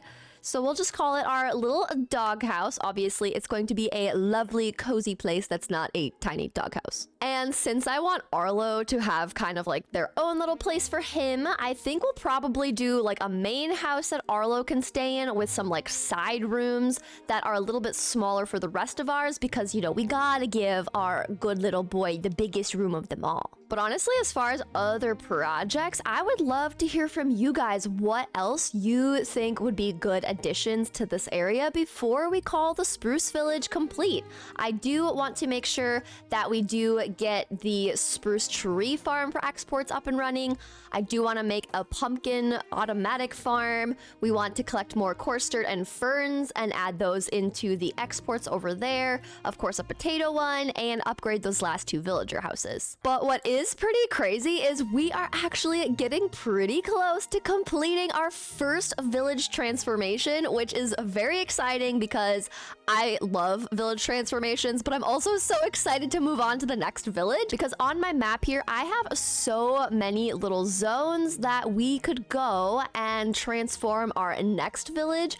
And I would love to know which ones you're interested in seeing next after we finish our little spruce village. In some off-camera time, while I was testing out different armor trims and colors, I accidentally added some armor trim onto my pants, which ended up looking like I just have blue string around me, so we went down to the XP farm in order to get enough levels to remove the armor trim. One leggings combination later, and we've got our pants back with no armor trim on them. Now today, I want to check another task off the task board, and I'm thinking that I want to take on the tree farm for exports task, which means that today we are going to be building an automatic tree farm build, and this will be the first time I'm attempting to build like a TNT duper redstone farm, so this could be interesting, but I did want to challenge myself to attempt new farms in this world, so we'll just see how this goes. Now, as far as placement for this automatic tree farm, I do think that having it be along the water's edge by the docks would be perfect, since then we can just add the wood into the little market stall and then they can load it up onto the ships. But I think right somewhere in here is where we'll put this automatic tree farm. Now, the design that I'm using is going to cause us to have to either build up like 50 blocks and have it be a 10 by 11 space, or we can do the more simple task and kind of dig down underneath the ground and then place a cute little kind of lumber yard and house on top of it. So once we get the exact placement of our little lumber yard and house, then comes the most painstaking part of this whole thing, which is digging down 50 blocks into a 11 by 10 square. But with the magic of editing, I combined all of the footage of me digging down into a few seconds so that you don't have to suffer as much as I did. All right, we've got our hole pretty much covered up. I need to grab torches though, because otherwise I'm making an underground mob farm with the space where we're going to build the auto tree farm. Now, this is definitely probably a lot more space than I needed, but I would rather have it be lower down to the ground, and then we can make a little chute out of ice and a dispenser and some water that will shoot all of the tree parts up to the lumber yard. So I'm not too concerned about it being too far down there, but what we're gonna do is start collecting up the supplies to actually make the spruce automatic farm, and then we're also gonna grab some torches so it's not a mob farm down there. So we'll first grab some torches. Then we spent the next bit of time collecting up all the resources that we'll need in order to create this automatic wood farm. All right, I've collected everything that we'll need for the most part, minus the scaffolding, and I need additional hoppers, which unfortunately means we are going on another quick little adventure to collect up some more iron, and we also need to wait for more of this bamboo to grow, and I've been slowly cutting it down as I have come across it, so this was gonna take us a while, so I think think our best bet is to just go and get us some more iron. Now, luckily for us, when we dug out the pit, we collected up a bunch of iron ore. So if we take our efficiency 3 pickaxe, I'm hoping this should be more than enough to get us the rest of our hoppers. One thing that I was thinking about is how much more convenient it would be to have an iron farm, but you know, maybe we just keep digging giant holes and getting us all of our iron that way, because this actually did pretty good for us so far. Or maybe we'll just dig some holes in the ground, because honestly, this is a pretty good haul. We got a stack and a half pretty much, a little bit over there. That should be more than enough to make the rest of our hoppers. Which then unfortunately means we actually have to make a redstone farm contraption, which is never my strong suit, but I mean, you gotta love a little redstone with red, right? Or at least, you know, you have to suffer through a little redstone with red, because ironically, that is not why my name is red. It is just because of the hair color. I know, very anticlimactic. But if I was a redstone channel, do you know how perfect the name would be if that were true? If I was just a redstone channel named Red, I feel like I kind of just need to get better at redstone just for the sake of the name. But, you know,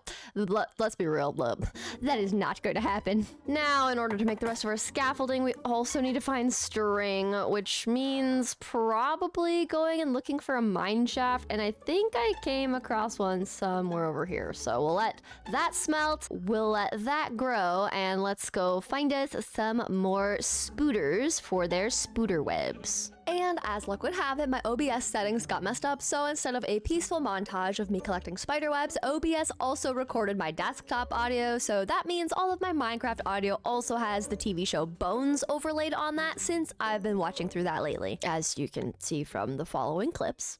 For or against? And it's over. I don't want any guests from the victim. So in order to prevent this video from fully getting any copyright claims, I'll just replace the audio from the TV show with my own audio. Snip, clip, this is mine. Remove some planks in case there's creepers around the corner. Quickly light this up and collect all these strings.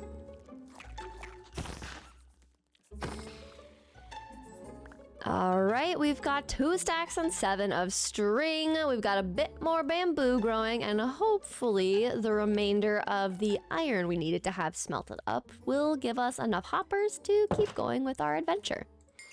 And yes, okay, we have enough to move on. Okay, perfect. Now we just get a bunch of wood and make enough chests so that we can make our hoppers. All right, with the scaffolding and hoppers, we now have everything we need to start moving over to the site. I'm actually so nervous to make this contraption because it's redstone and I'm not always the best with it, but you know, we do what we gotta do, right? So let's prepare for a little redstone with red montage. Now, as unconventional as it might be to do what I'm about to do, I'm gonna just throw down all of the items I'm using for this down into the pit, and then I will pick them up once I have more room. Oh boy. Oh. Well, I guess I'm picking them up right now, and thank goodness for Featherfall 4. Oh my gosh, this is like 50 blocks. Okay, well, at least we know that the Featherfall is very efficient. Now just pick up the rest of our items and let's hop back down into the pit, and I'll go in the water this time. And now it's time for some redstone with red.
Yay! The TNT duper is working. It took a little bit for me to figure out why it wasn't working, but it was because I had a line of stone in front of the scaffolding. So just by removing that, I was able to solve the problem. Let's turn off the TNT duper for now, because the next bit that we have to do is set up a bone meal dispenser above this area right here, and then we can test out the auto wood farming little contraption. I will say I was a little bit nervous when this wasn't all working, but just by removing the stone in front of the scaffolding so that the redstone has to travel up only the scaffolding solved my problem. So depending on the location you try to make this, just keep that in mind. And now we just work on getting the little bone meal dispenser set up. Temporary block, observer facing down, redstone dust, and just to make sure that the stone around this doesn't interfere, I'm just gonna peel some of this back.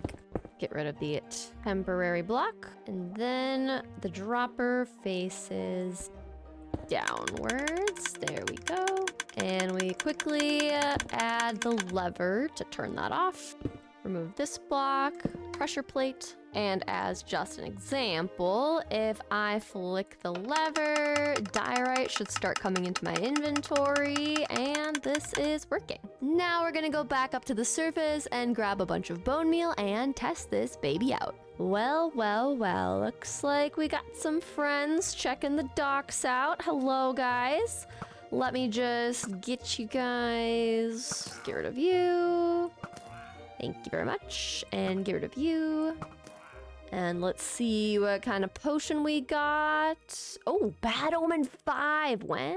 Okay, we'll take that. They also messed up my little pumpkin stand. How rude. Now we can convert a bunch of this bone meal and add it into the dropper. And we'll set up a separate chest to have the extra bone meal and the extra bones and everything. Okay, let's get the tree. And let's test this baby out.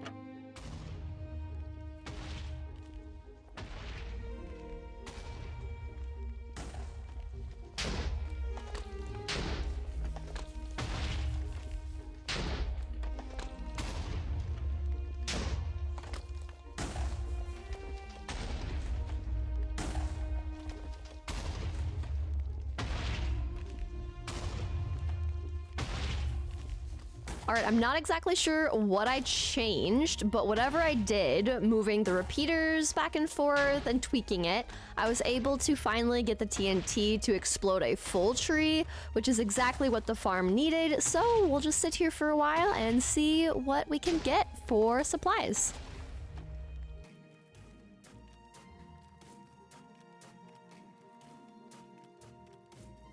There we go, bone meal is going, and we're working. It's officially working. Okay, we're gonna turn this little thing off for now. I think that should be good. We've gotten a decent amount. Let's just see what we got.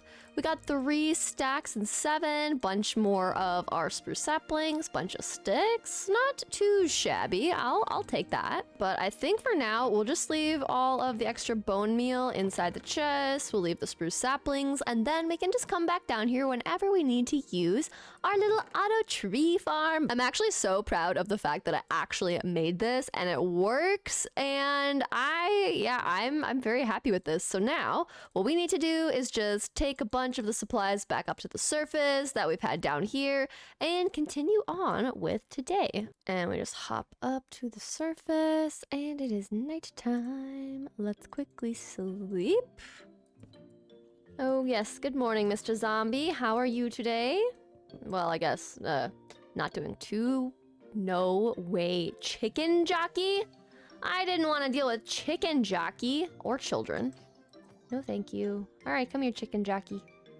Oh, well, at least the chicken's free. And now that we've got the machine working for the auto farm, we can fill in this hole and actually start some cute decorating. Now we're just going to drop off all the stone and resources from digging out the pit and pick up the supplies that we're going to need to build us a little lumber yard and little, I guess, like lumber house, lumber cottage. I don't really know what I would want to call it, but we need to build a little place for some shelter. All right, now we only have a little bit of mossy cobble, so I think, oop, it's starting to rain. I'm going to grab my bed and we are just going to run along the side here to where we have this little taiga and old growth spruce, because that's where we're gonna get a bunch more of our lovely mossy cobble. All right, we found the podzol and let's collect a bunch of mossy cobble so we can get to work on the lumberyard.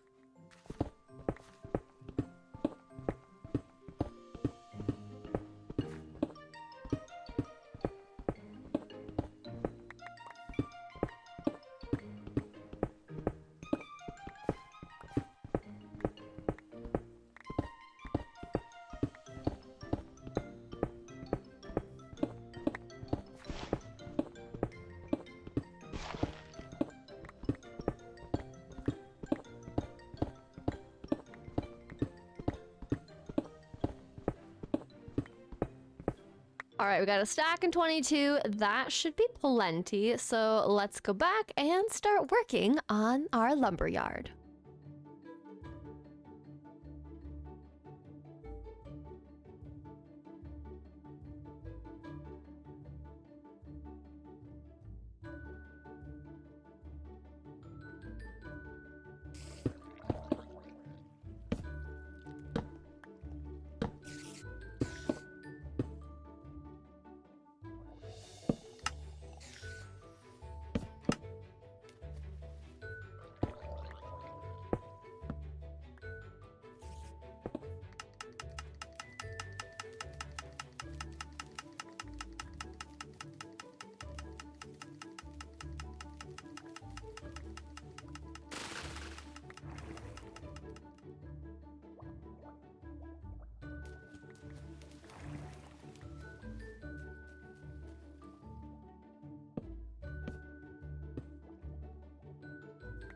And there we go. We've got all of the items from within the Auto Spruce Farm officially coming into the little cottage. So thank you for joining me for this segment of Redstone with Red. Now let's just stop doing that and get to actually decorating this cozy little place. And a short time later, and me forgetting to press record, we have a beautiful dockside lumberyard and storage house. And I think this is so cute.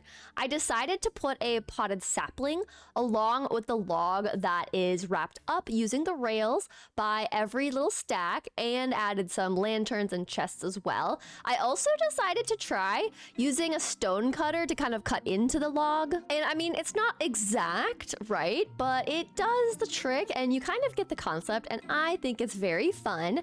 Then on the inside here, we've just got barrels, and whenever we get extra tree types, we will place the sapling in the pot above it and then fill the barrel with said tree type. But we've got our dark oak over here, we've got our birch in the corner, we've got our oak wood, and of course our spruce and our pale oak. But I think this is a super cute little space. And then this is the chest that is connected to the system below it, that if I just go to the side here and turn on my night vision, this is the one that goes all the way down to help us get into the farm. So we've got all of the chests necessary. We've got some extra furnaces, crafting table, stone cutter in here for whatever else we need. There's also this upstairs area where I just added a bunch of barrels and some storage with chests, a little bookshelf in case we want to read some books while we're up here waiting for all the supplies to get brought up from the little auto farm area. But I think this is really nice. So this is our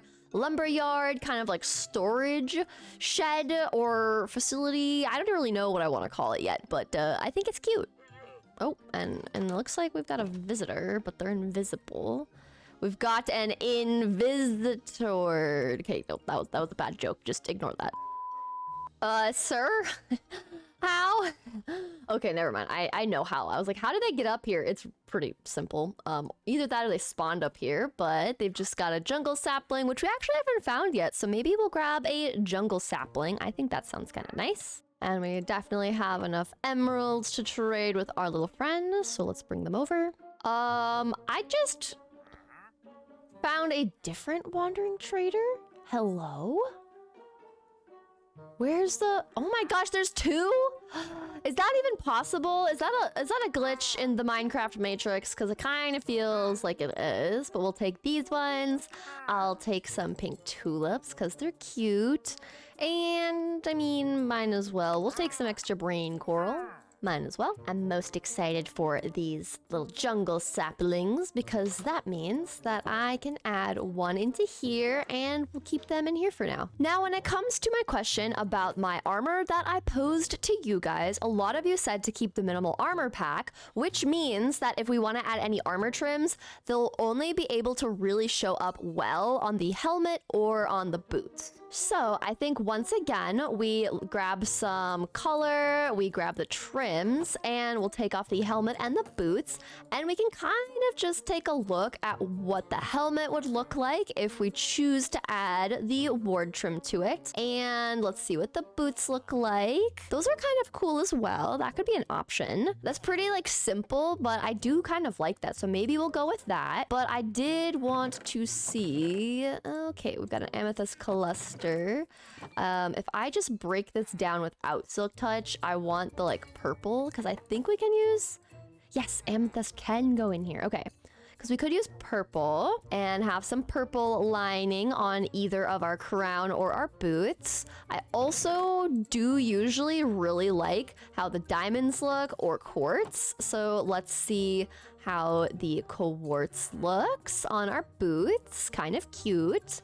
On our crown, actually, I kind of like how the quartz looks. Let's also try just diamond, some shades of blue, and let's try the boots, again, shades of blue. I really think I'm being drawn to the quartz. I think that looks really cute, and part of me kind of wants to have a white and blue crown. So let's add this onto our little crown. There we go. That's actually pretty cute. I like that. Oh, that's so fun. Yes. And if I remove and go into freecam, then you can kind of see what the back of it looks like. I think that's pretty cute. I like it. I'm happy with that. I think this is a fun, it definitely shows that there are some armor trims on us. And let's see what we want to do for the boots. I feel like we might as well just do the boots in quartz. So let's just commit. And then these are our toesies with the trim on them. So we got ward trims on this set of armor, which I could honestly leave this armor here when we switch villages because we did go to an ancient city here from this village, which could be kind of nice. But now we've got one extra trim so we can duplicate it. But let's just put the remainder of everything else back in the chest and continue on with our day. And also from the back, this is what it looks like. I think it's fun. Look at that. I think this is probably the best compromise between being able to see the armor trims and keeping the minimal armor pack texture pack on. But the next thing that I want to do is remove one of these houses. We have two left to remove before we've already upgraded all of the houses in here. Now, what I'm thinking we'll do is there's also a little pumpkin patch here because there used to be a farmer, and I had a fun idea with all of this mossy cobble and cobblestone trim. I kind of like the idea of leaving this exactly where it is and turning this into like a greenhouse. So all we would do is just add glass around the exterior, make it look a little bit more decorative, and then we'll probably remove this house right next to this pumpkin patch and kind of make a little auto pumpkin farm so that we can add the pumpkins into the market stall. Then if we just go out into freecam, we can kind of move this house here, and maybe what we'll do is we'll have the house be across from the little greenhouse, or we could just have the house be directly connected to it and just place the house up here so that this path kind of just leads to that house. But either way, we have a house to tear down and some trees, so let's just clear out some space to keep building.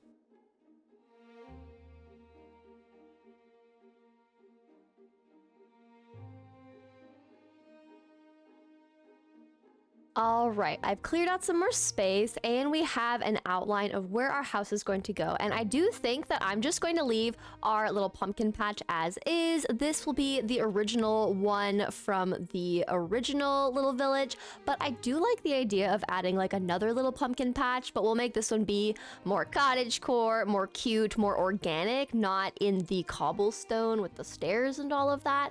So we'll leave this here. We'll have another pumpkin patch on this side, and our house will be in the middle. So when you come up the stairs, you see all of the pumpkin vibes for our little auto pumpkin farm. As for the color palette, we are going with pretty much a similar color palette to what we have here, just reversing some. So the walls are going to be comprised of the mossy cobble, the bricks, the stone, all of that. And then we are going to be putting unstripped spruce beams in the corner. We're going to have our roof be dark oak and dark oak stripped logs. And then we are going to fill in the roof with some deep slate. So now that you know the color palette and the build vibes, let's get started.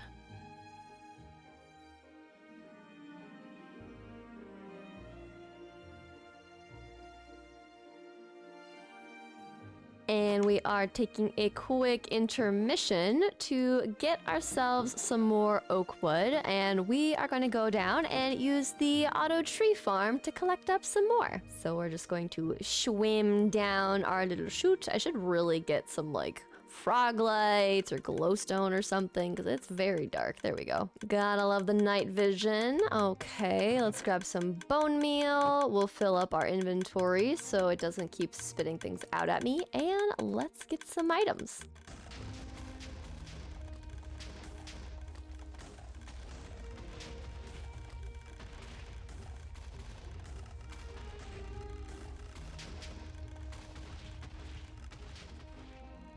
And if we just look inside the chest, there we go. We've got a stack and 13, which is more than enough for what I need. I've never had an auto tree farm set up, and this is literally so helpful. I am really glad that I've got the farm, but not the creepers following me. But of course, for the 4 wide trees, we're still going the manual route.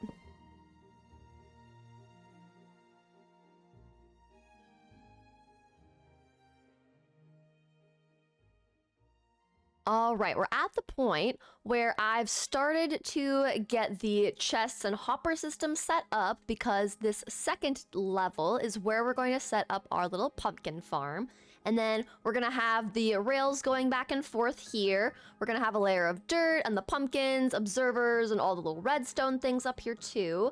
But my main issue is I am once again out of iron to finish the hoppers, and so yeah, we gotta go and get some more iron. But the other thing that we are also out of is a lot of the things that I'm going to be needing today are observers, and I don't have enough quartz, which means I also have to go into the nether again. So I think what we're gonna do is first get the not so fun nether stuff out of the way, and then we'll come back and hopefully get some iron and other things. But I will bring some golden ingots just in case the piglins can give us some little nuggets, and then we can get some more iron ingots that way. We've got our piglin protection 3000 on, and we've got our bow and arrow. I'm gonna leave my helmet here just temporarily, but look how cool it looks with the trim now. Ugh, I love it. All right, let's go find us a bunch of quartz.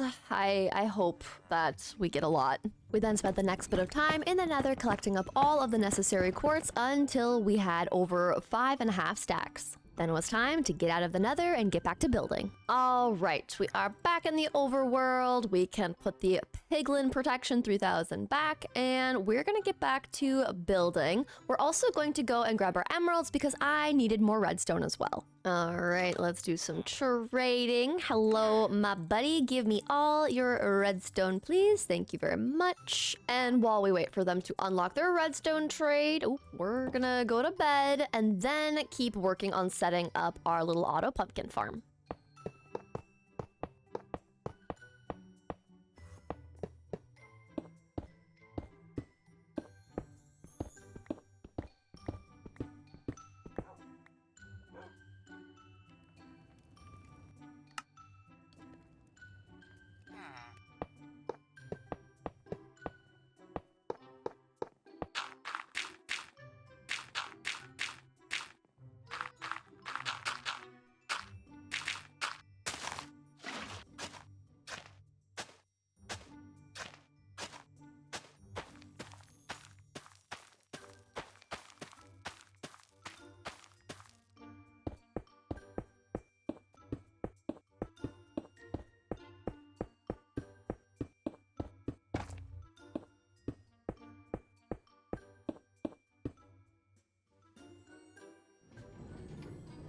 All right, and after some decorating of the interior and getting the rest of the hoppers all set up, we have a pumpkin farm officially working so that we can export.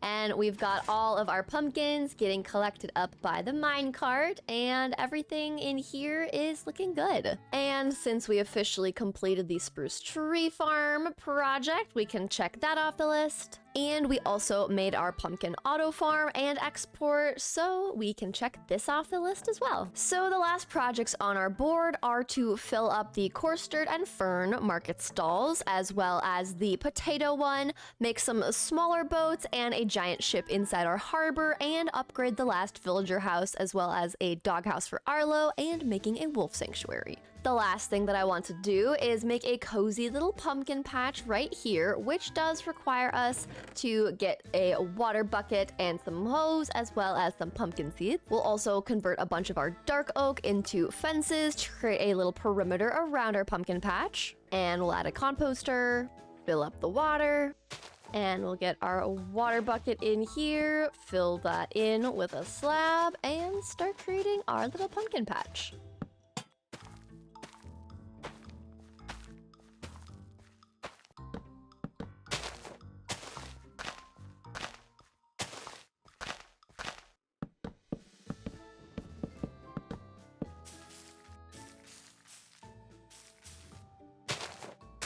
And just like that, we've got a cozy little pumpkin patch, custom made across from the original pumpkin patch that the village had in it. And I would say this is a cozy pumpkin build well done.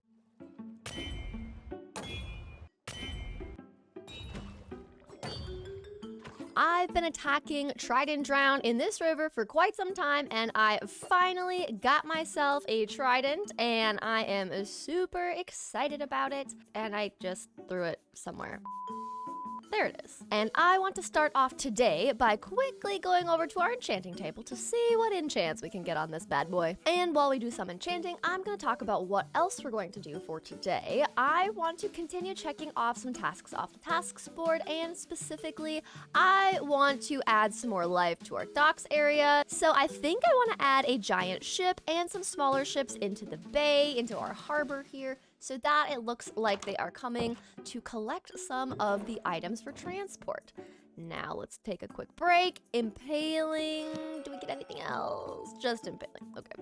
Let's try one more time. Let's see if I can do it. No. Okay. That's unfortunate.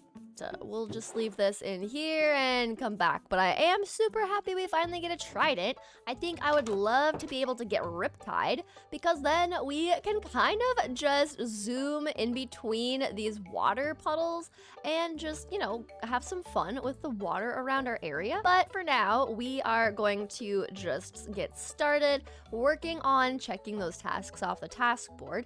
And the other thing that I want to do is we do still, if I walk over here, have one more build, one more villager house that we need to replace. And I'm thinking the other thing I want to check off the task board is making a little space for our potatoes to be collected for our potato market stall and potato export. Now, there is this space right next to our little pumpkin farm area that I think could be a really good spot, and I kind of want to do some kind of maybe A-frame, incorporate some of like the potatoes into like the roof, because I have a texture pack that makes them look super cute. But what we're gonna do first is get working on building up the giant ship, and I've already kind of messed around in creative, so let's pop over into the creative world and I'll show you the build. Alrighty everyone, welcome to my Spruce Village creative world, and this is gonna be the creative world I use for this forever world to just, you know, give me ideas of what I want to build. So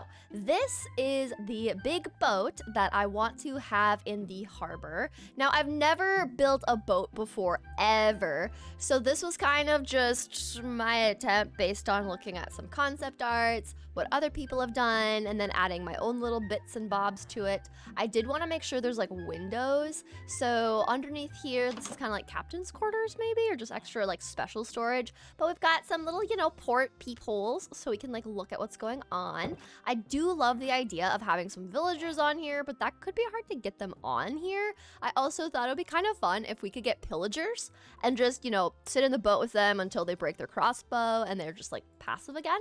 But this is kind of the vibe that I'm going for. I don't know why, but the dark blue wool I think really fits well with our Spruce Village, so that's what I'm going for as well. But this is the idea that I have for our large boat that's going to be in our world. Back in the Let's Play world, I did kind of place a bunch of dirt here to kind of showcase where I think the boat will go. I want it to look like it's coming into the harbor to pick up everything and kind of check out the market stalls and all of that, but I didn't want it to be like right in the center here because I think that will be too crowded, so it's a little bit out on the outskirts right here. And then I might dot some smaller boats around here, maybe a little small one in there, but I think this will be a good size for the base, so we need to collect up a bunch of oak and spruce and a bunch of wool. And luckily, we've been building up our little Spruce Village, and we have an automatic wood farm we recently made, and we have an auto sheep farm, so we basically have most everything we need. It's just time. My gosh, you scared me. Oh, I hate that parrots can mimic zombies. Oh my gosh, I literally thought there was a zombie in here. Oh, okay, you got me. You got me, little one. Okay, Della, you got me good there. I fully believed. So let's grab some stacks of wool, get that organized again. We'll set up some chests to drop off all of our items. We'll grab our spruce wood, the oak wood that we have. We'll grab the dark oak as well. Make a few pots for decoration. Grab some lanterns, ladders as well, and we'll grab some rails so we can kind of wrap up some cargo on board. I'm also going to take a bunch of lapis because we'll need to change all of that wool that we got so that we can have white wool and our dark blue dye. And I think this should be enough spruce for starters, enough oak for our main floor, and I think we've got everything we need. So let's actually just take some of our spruce, take some of our oak, and let's start building this little guy up. Well, he's kind of gonna be a big guy, let's be honest.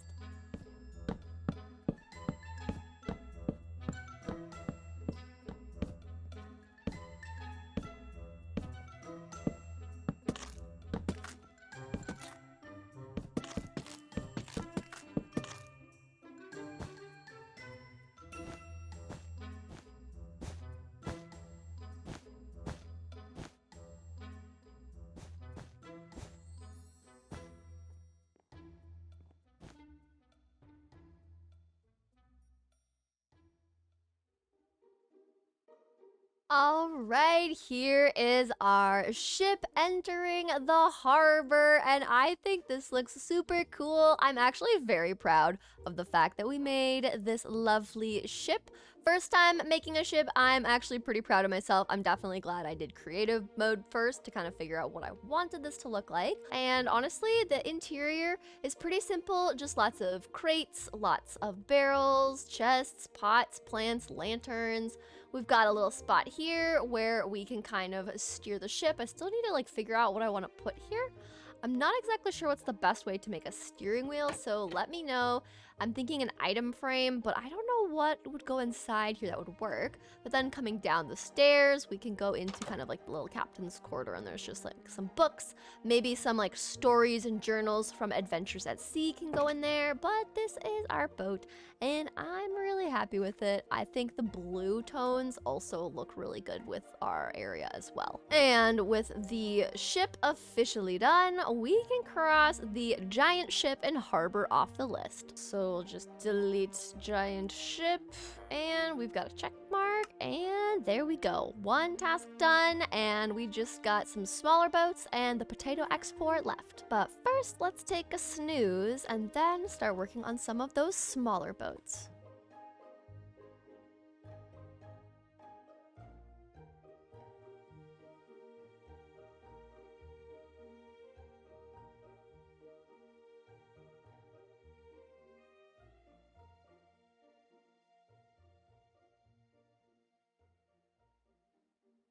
All right, we've got our smaller boats in place with some banners for the sail. So we've got this one, which is a medium-sized one, and a little way to get up onto this one. We've got just a normal baby boat. That's the iconic Minecraft one. And then I just added one over here. That's a little baby boat. And just having a few extra boats in the harbor going to and from, I think really makes this place come together, and I love it. I'm especially just continuously just staring at this. And this was the right call to add to our area. And now that we've got boats making our harbor feel more alive, I next want to tear down our final little villager house before we fully transformed all of the buildings in here. We still have a few more things to do besides just tearing this down, but this house is gonna be torn down, and I think I kind of want to make a path that diagonally goes and winds up around here and then comes at an angle, and then we'll just clear out this space to put our little potato farm export so that we can just fill up all of the potato little barrels for our market stalls. So let's quickly tear down this little build and collect up some resources to make a little potato export farm.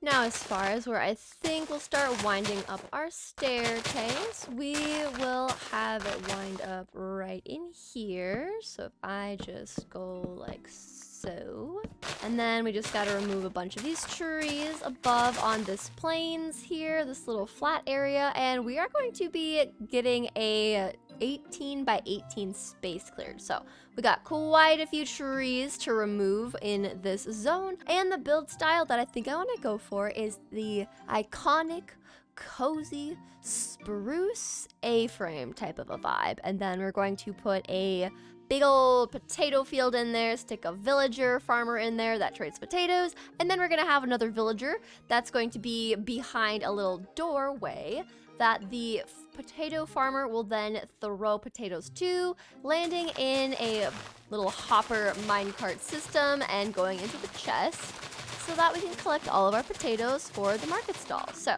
now that you know the build layout, you know where we're going to be building, let's get started on it.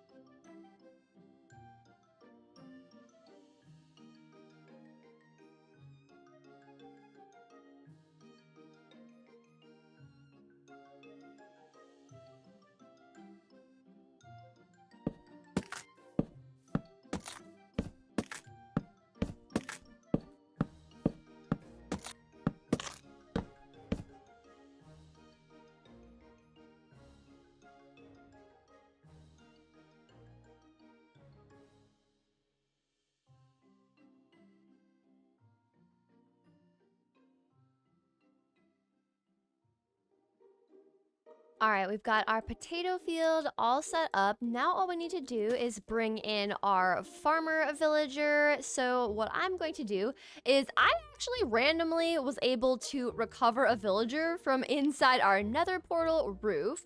A zombie villager had spawned, and so I went through the work to go brew some potions, and I was able to cure them. And so now all we have to do is take our friend out from within the nether portal cottage and bring them over to be our new farmer villagers. So let's just figure out a way to get them down. Oh, he just jumped down. I guess that works. Let's get them a bed really quick. I think that will probably be the easiest way to get them around. So if I quickly put a bed here, take that down. Yes, come this way. Wait, where are you going? Hello? The bed's not there. I picked it up. Where are you going? Look, bed, right here. Come here. Yes, this way. As the song goes, walk this way. No, don't walk that way. Don't be a villager, please. Don't be a villager, come here. Yes, come on. Come on. Oh, yes. Oh, ha, ha. And then I will sleep. Perfect. Okay. Our villager is in place. So now all we need to do is make sure that they don't escape. So if this hopper goes here, then we can just take these potatoes, get them all planted up again, and hopefully this guy will take this job eventually. Please, please take your new job. Oh my gosh, what are you looking at? All right, give me a moment to convince this villager that he needs to be a potato farmer. So once I successfully got the villager to be a potato farmer, I unlocked the pumpkin trade for 1 emerald, ate some sketchy soups that gave me some interesting effects, then threw bread at the villagers so I could get a second villager for the auto potato farm to be completed. Which, after traveling at night and shoving him around a bit, we finally had him in place, completing the auto potato farm. And after some decorating, we have our potato farm completed, and I even decided to add some little potato patches leading all the way up to the potato export A-frame. And I think this is really cute. I'm super happy with this. So walking towards this, we just got our little guy so we can actually see him at work, and we can reach all the potatoes that are being harvested by our little dudes.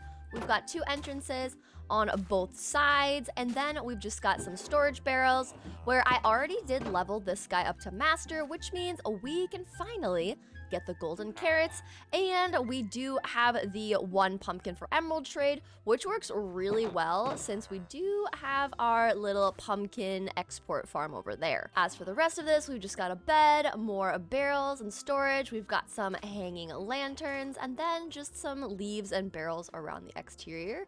But I think this is so cute! And then our little villagers can just trade together, and we get all the pumpkins, which we can now take and move them over into the actual export at the market stall. I've been in this world for over 500 days, and I've completed almost all of the tasks that I set out to build in this village except for 3. So today we are going to be checking off getting our coarse dirt and ferns export completed. We are going to create a doghouse for all of our 5 little dogs that are hanging out over here, and we are also going to create a wolf sanctuary. Now for this last task, we recently changed and upgraded our very last villager house, so we can officially check this one off the list as a completed task. And since we officially updated our world to now include the happy ghast, I want to go find a dried ghast in the nether and raise it up in our cute little Spruce Village, and I want you guys to choose the name for them. But first things first, we are going to do some building, and I'm kind of partially just, procrastinating going into the nether because I hate going into the nether, but it's fine. I have put together a little chest of some starting resources, where in this space right in between our little enchanting cottage and our little fishing hut, we are going to place our little dog house for all 5 of our dogs right in here. And as for the wolf sanctuary, I think we're going to create a path in between the fishing hut and the auto tree farm, and just create a little path that's going to go behind the auto tree farm. And our wolf sanctuary is gonna go right in here. So now that you know where we're going to be building our dogs their little house, we're just going to start tearing down some trees to make space to do some building. So you can just enjoy a little tree chopping montage.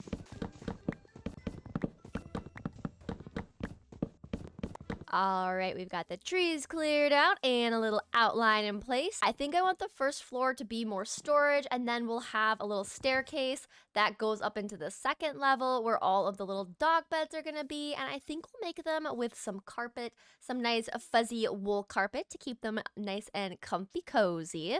So now that you kind of know the shape, we're going to bring this up 4 tall, and then we're going to have a more tall and narrow roof trim and roof itself, but we're going to be using mainly deep slate for the roof fill. We're going to use some spruce for the trim, and then the sides of the wall on the 2nd layer, kind of in the roof, are going to be similarly using the diorite calcite. I also am going to mix in some stripped pale oak and some pale oak planks, and I think this should look pretty good. So let's grab our resources and get building.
All right, we've got our little dog house completed, our little doggy cottage with all of our dogs on the inside in their places, all dried and no longer sitting in the rain around the campfire.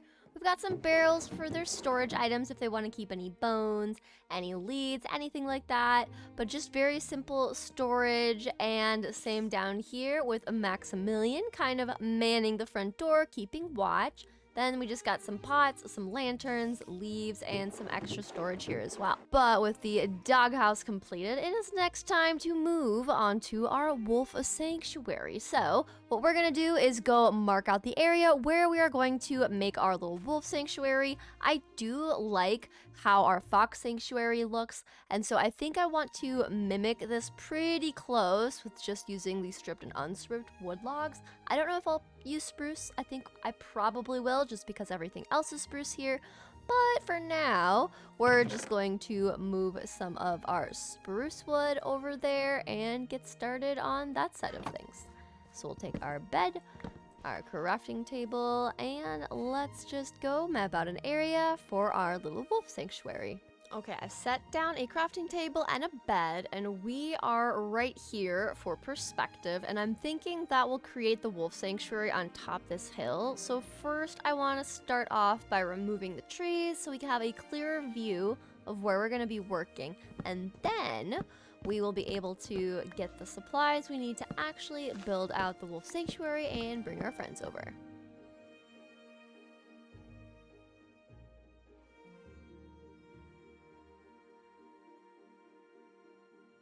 All right, we've got the space all cleared out for the wolf sanctuary. We're going to create a little path right here leading down to the front of our little auto wood farm. And then it's just going to curve up around here, leading to the entrance of our new wolf sanctuary. So we just need to collect a bunch of spruce because we're going to use the stripped and unstripped versions, very similar to what we've done before, where we will just alternate every other one like so. So we're going to take a quick pit stop at the auto wood farm and get some extra wood.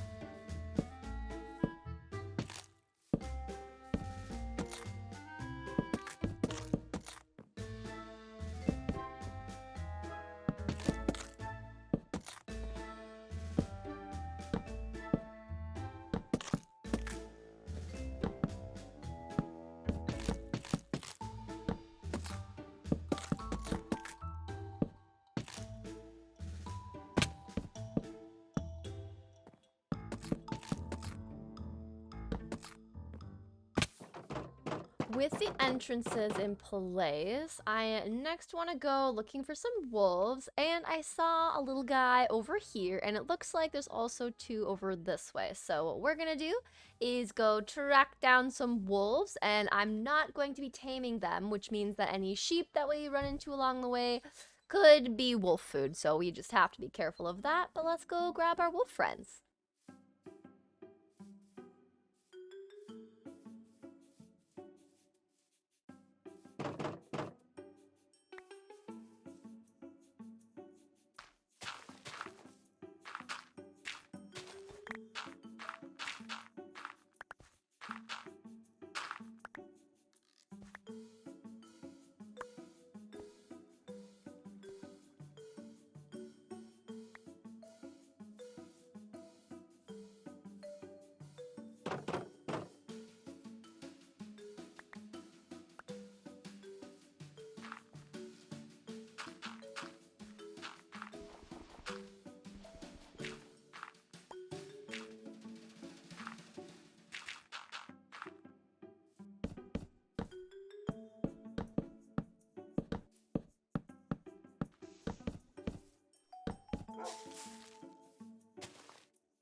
And with a little bit of bone meal and some tree saplings, we have a very overgrown, kind of hidden wolf sanctuary where they can run between the trees, hide behind the rocks. And you probably saw earlier, I made a little kind of cave opening. I think we're gonna go and grab some additional glowberries just to make it seem a little bit more kind of secluded, kind of hidden. But we've just got some wolves able to climb around on top of everything. They're not able to get out, which is the most important thing. But we've got a cozy little wolf sanctuary. If I go out into freecam, you can see that I added back all of the spruce trees inside and at the front gate area. But I think this is so good. And with the wolf sanctuary done, that means we can officially check off the dog house and the wolf sanctuary, which means the only thing we have left to do is collect a bunch of coarse dirt and ferns to fill up the little market stalls. So we'll just remove the dog house since we've gotten that one checked off, and we will remove the wolf sanctuary since that's done as well. Now, before we go and get all of the ferns and coarse dirt, I do want to clean up my little workstation from getting our wolf sanctuary set up. So we'll just grab my bed, crafting table, the little stone cutter, and a bunch of the items from within the chests just to start packing this all back into the chests. And then we'll get all of the ferns and coarse dirt into the market stalls. I'm just gonna make a pair of backup shears, and now we've got our shovel for the coarse dirt, we've got our shears to collect all of the ferns, so let's go check off this final task.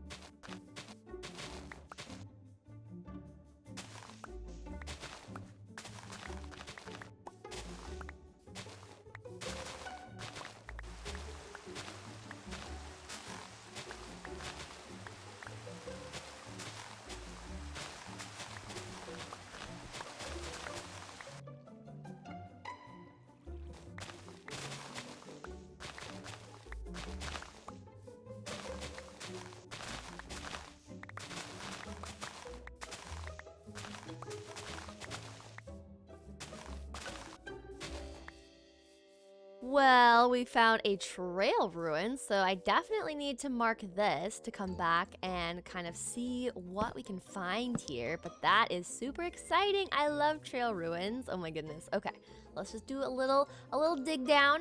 Nothing too crazy, but let's just do a little dig. See what other kind of suspicious gravels we can unearth. All right, we've got 3 suspicious gravels visible, and I do want to stay focused on the task at hand, collecting up all of the ferns and coarse dirt. So I think what we'll do is we will just make a quick little brush, take a momentary break, and see what those little suspicious gravels can get us, and then continue with the coarse dirt and fern finding.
All right, we've got a bunch of ferns in place, and we've got a bunch of coarse dirt in place, so I honestly think that that is going to do it for now with getting our exports for coarse dirt and ferns stocked and ready to get distributed to everyone that comes in by boat or on foot to our Spruce Village. And with the Spruce Village completed, there's one thing that was recently added to the game that I think would be a fun addition to this area, and that is raising up a happy ghast. Now, even though I had mentioned we were going to do this, I have, procrastinated the majority of the time because I really don't like being in the nether, but, we're just gonna deal with it. So we'll get our gold crown, and I think we'll just go into the nether to collect up some more of the netherrack to be our pillaring blocks, but let's go and find ourselves a dried ghast.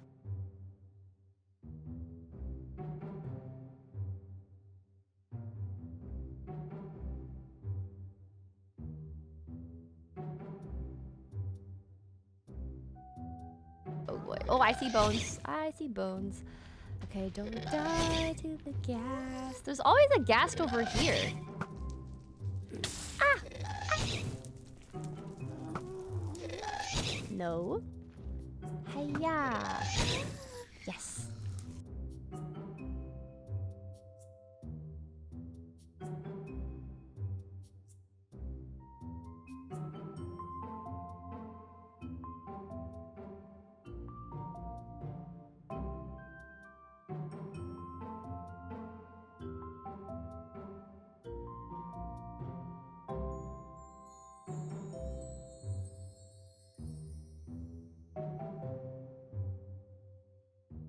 I could go up there. Those are promising remains. So let's just get our food up. All right, let's come up this way. I don't see a dried ghast there. And there is a chance that I might need to actually pillar out a lot further than I would like to, just because I've already opened these chunks and been in these chunks, and we probably need to render in some new chunks. I don't see a dried ghast there. Doesn't seem like there's a dried ghast here. Okay, nothing there and nothing there. I am a little bit concerned. We're gonna have to go out really far to find this, which is a little bit concerning. I don't want to be in the nether this long, but I think we might have to be. That's just bone blocks. That's a bone block. Okay. There's so many bone structures, but no dried ghast. Come on, where are you, little buddy? All right, we have been looking for dried ghasts for so long without any luck whatsoever. Our portal home is almost 300 blocks away, but the one thing I'm a little bit nervous about is with the map mod, I can see where everything is loaded in, and my fear is that I'm going to need to travel outside of this rendered in area to even have the chance to remotely possibly find a little dried ghast. So with that in mind and our location right here, I feel like this is a large chunk of soul sand, and so it kind of crosses diagonally. So either we should go maybe down this direction with some hope of finding a dried ghast, or we'll come over here and there's some more of this soul sand valley over here past the basalt deltas, and we can maybe see about that. But as you can see, that is quite a distance. You can already kind of tell some areas that I've already been. But I think what we'll do, honestly, is we'll probably set a marker right over here, a temporary waypoint, and we're just going to travel very, very far to see if we can find a dried ghast. And if we're not able to, then maybe I updated my world incorrectly, or we'll just do it on stream. But let's figure out, there we go. Nice, almost 700 meters away. Since this has already been areas that I've traveled to, you can see my little bridge path. I think what I want to do is just tunnel into the ceiling and just create a path that's safe and should get us there no problem. So let's just start working our way over there and see if maybe the new chunks loading in will give us a dried ghast finally.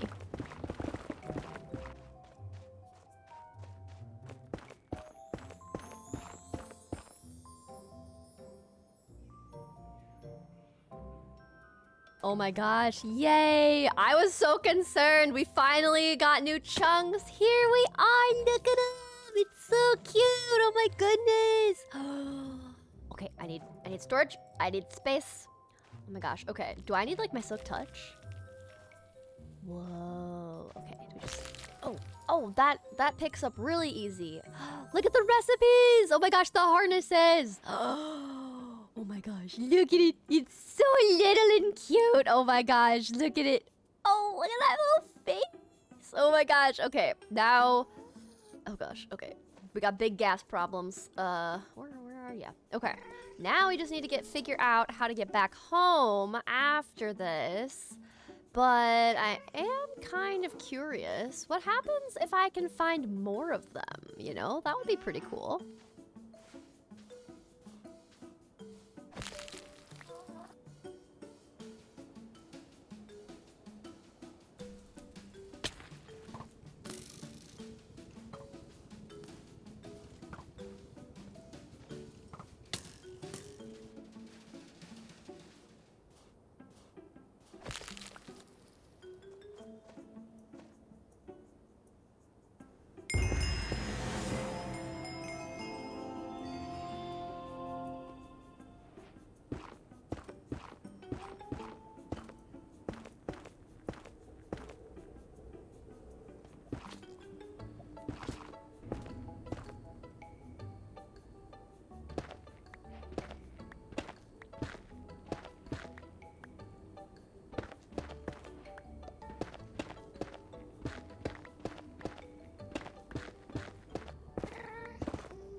All right, we made it back. We've got our 3 dried gas, and we can finally get out of the nether. All right, now as far as where we are going to let our little dried gas get all hydrated again, I'm thinking we'll just leave them here.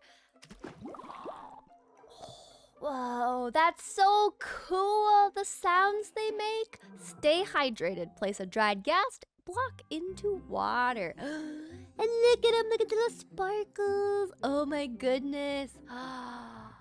This is so cool. Oh my word, I'm so excited for this. Okay, and we have 2 more. So technically we could get a few more guests, but I think I want to just start with 1 and see how this little guy grows. And in the meanwhile, I think we need to go and get a bunch of snowballs to feed them to help them to grow up. So I'm gonna drop off our little extra dried guests, and we're going on an adventure to get them their favorite snack.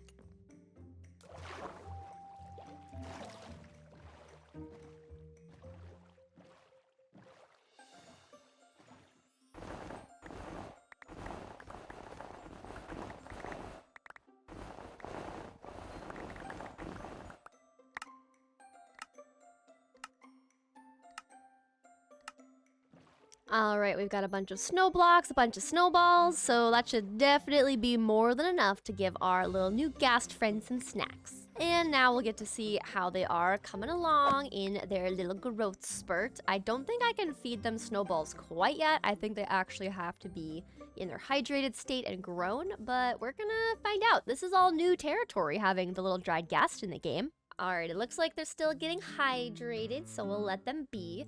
I'm curious, can I right-click them with them? Oh. Sorry, I guess that's... Wait, I've never actually noticed that a snowball melts and gives bubbles. But, okay, I guess we're just, waiting for this little guy. And while we're waiting, let's go make them a harness. So I think I'm just gonna, like, put a bunch of snowballs into this chest here for now. And let's see what the recipe is. Oh, it's right there, okay. So we need leather, we need some type of wool, and some glass. Okay, easy enough. All right, so we needed 3 pieces of leather, and then I have to figure out what color wool I want to have. And I honestly think I want to do a dark blue just because a lot of the sails that I have, especially off of our ship, are also dark blue. Then we'll take some of this glass, and let's see if I just... a white harness. Look at this. Okay, inventory. And then we'll turn it blue. There we go. Oh my goodness, we have a harness for a ghast, an actual ghast harness. This is just so cool. Okay. I really just want them to grow up now so that I can just try riding them because it's gonna be so fun. We can go on so many little adventures and they have little goggles they get to wear. Oh, it's just so fun. All right. But we gotta be patient, we gotta wait, so let's just work on some things around the base. And after being in the nether, I think the first little task we're gonna do is fix up our tools, because some of them are a little worse for wear.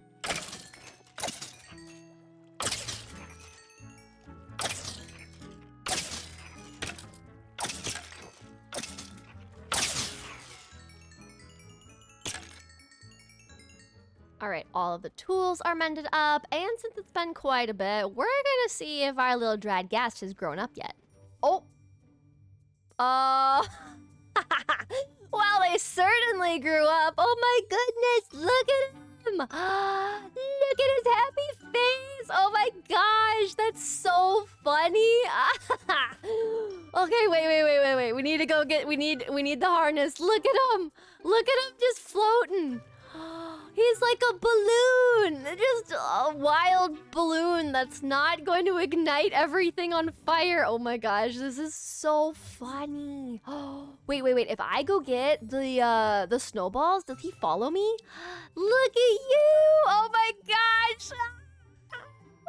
This is so funny. Oh, look at your sounds. Oh my goodness. Okay. We need a harness. We need the snowballs. I want to see if he'll eat them. I'm kind of bummed that we missed the stages in between, but look at our friend here. Oh my gosh, this is such a fun feature. Like, what the heck? Okay. Now we have to figure out how to get up to him. Maybe I'll bring like a fence post as well, and a lead, because I think we can lead them. Oh my gosh, this is so fun though. Oh my goodness gracious, I love this so much. Okay, let's see the, where'd you go? Okay, hi. Oh, okay, they didn't mean to hurt you, I'm sorry. Hey, you wanna come down here? Look, I've got snowballs. Oh my gosh, he's coming.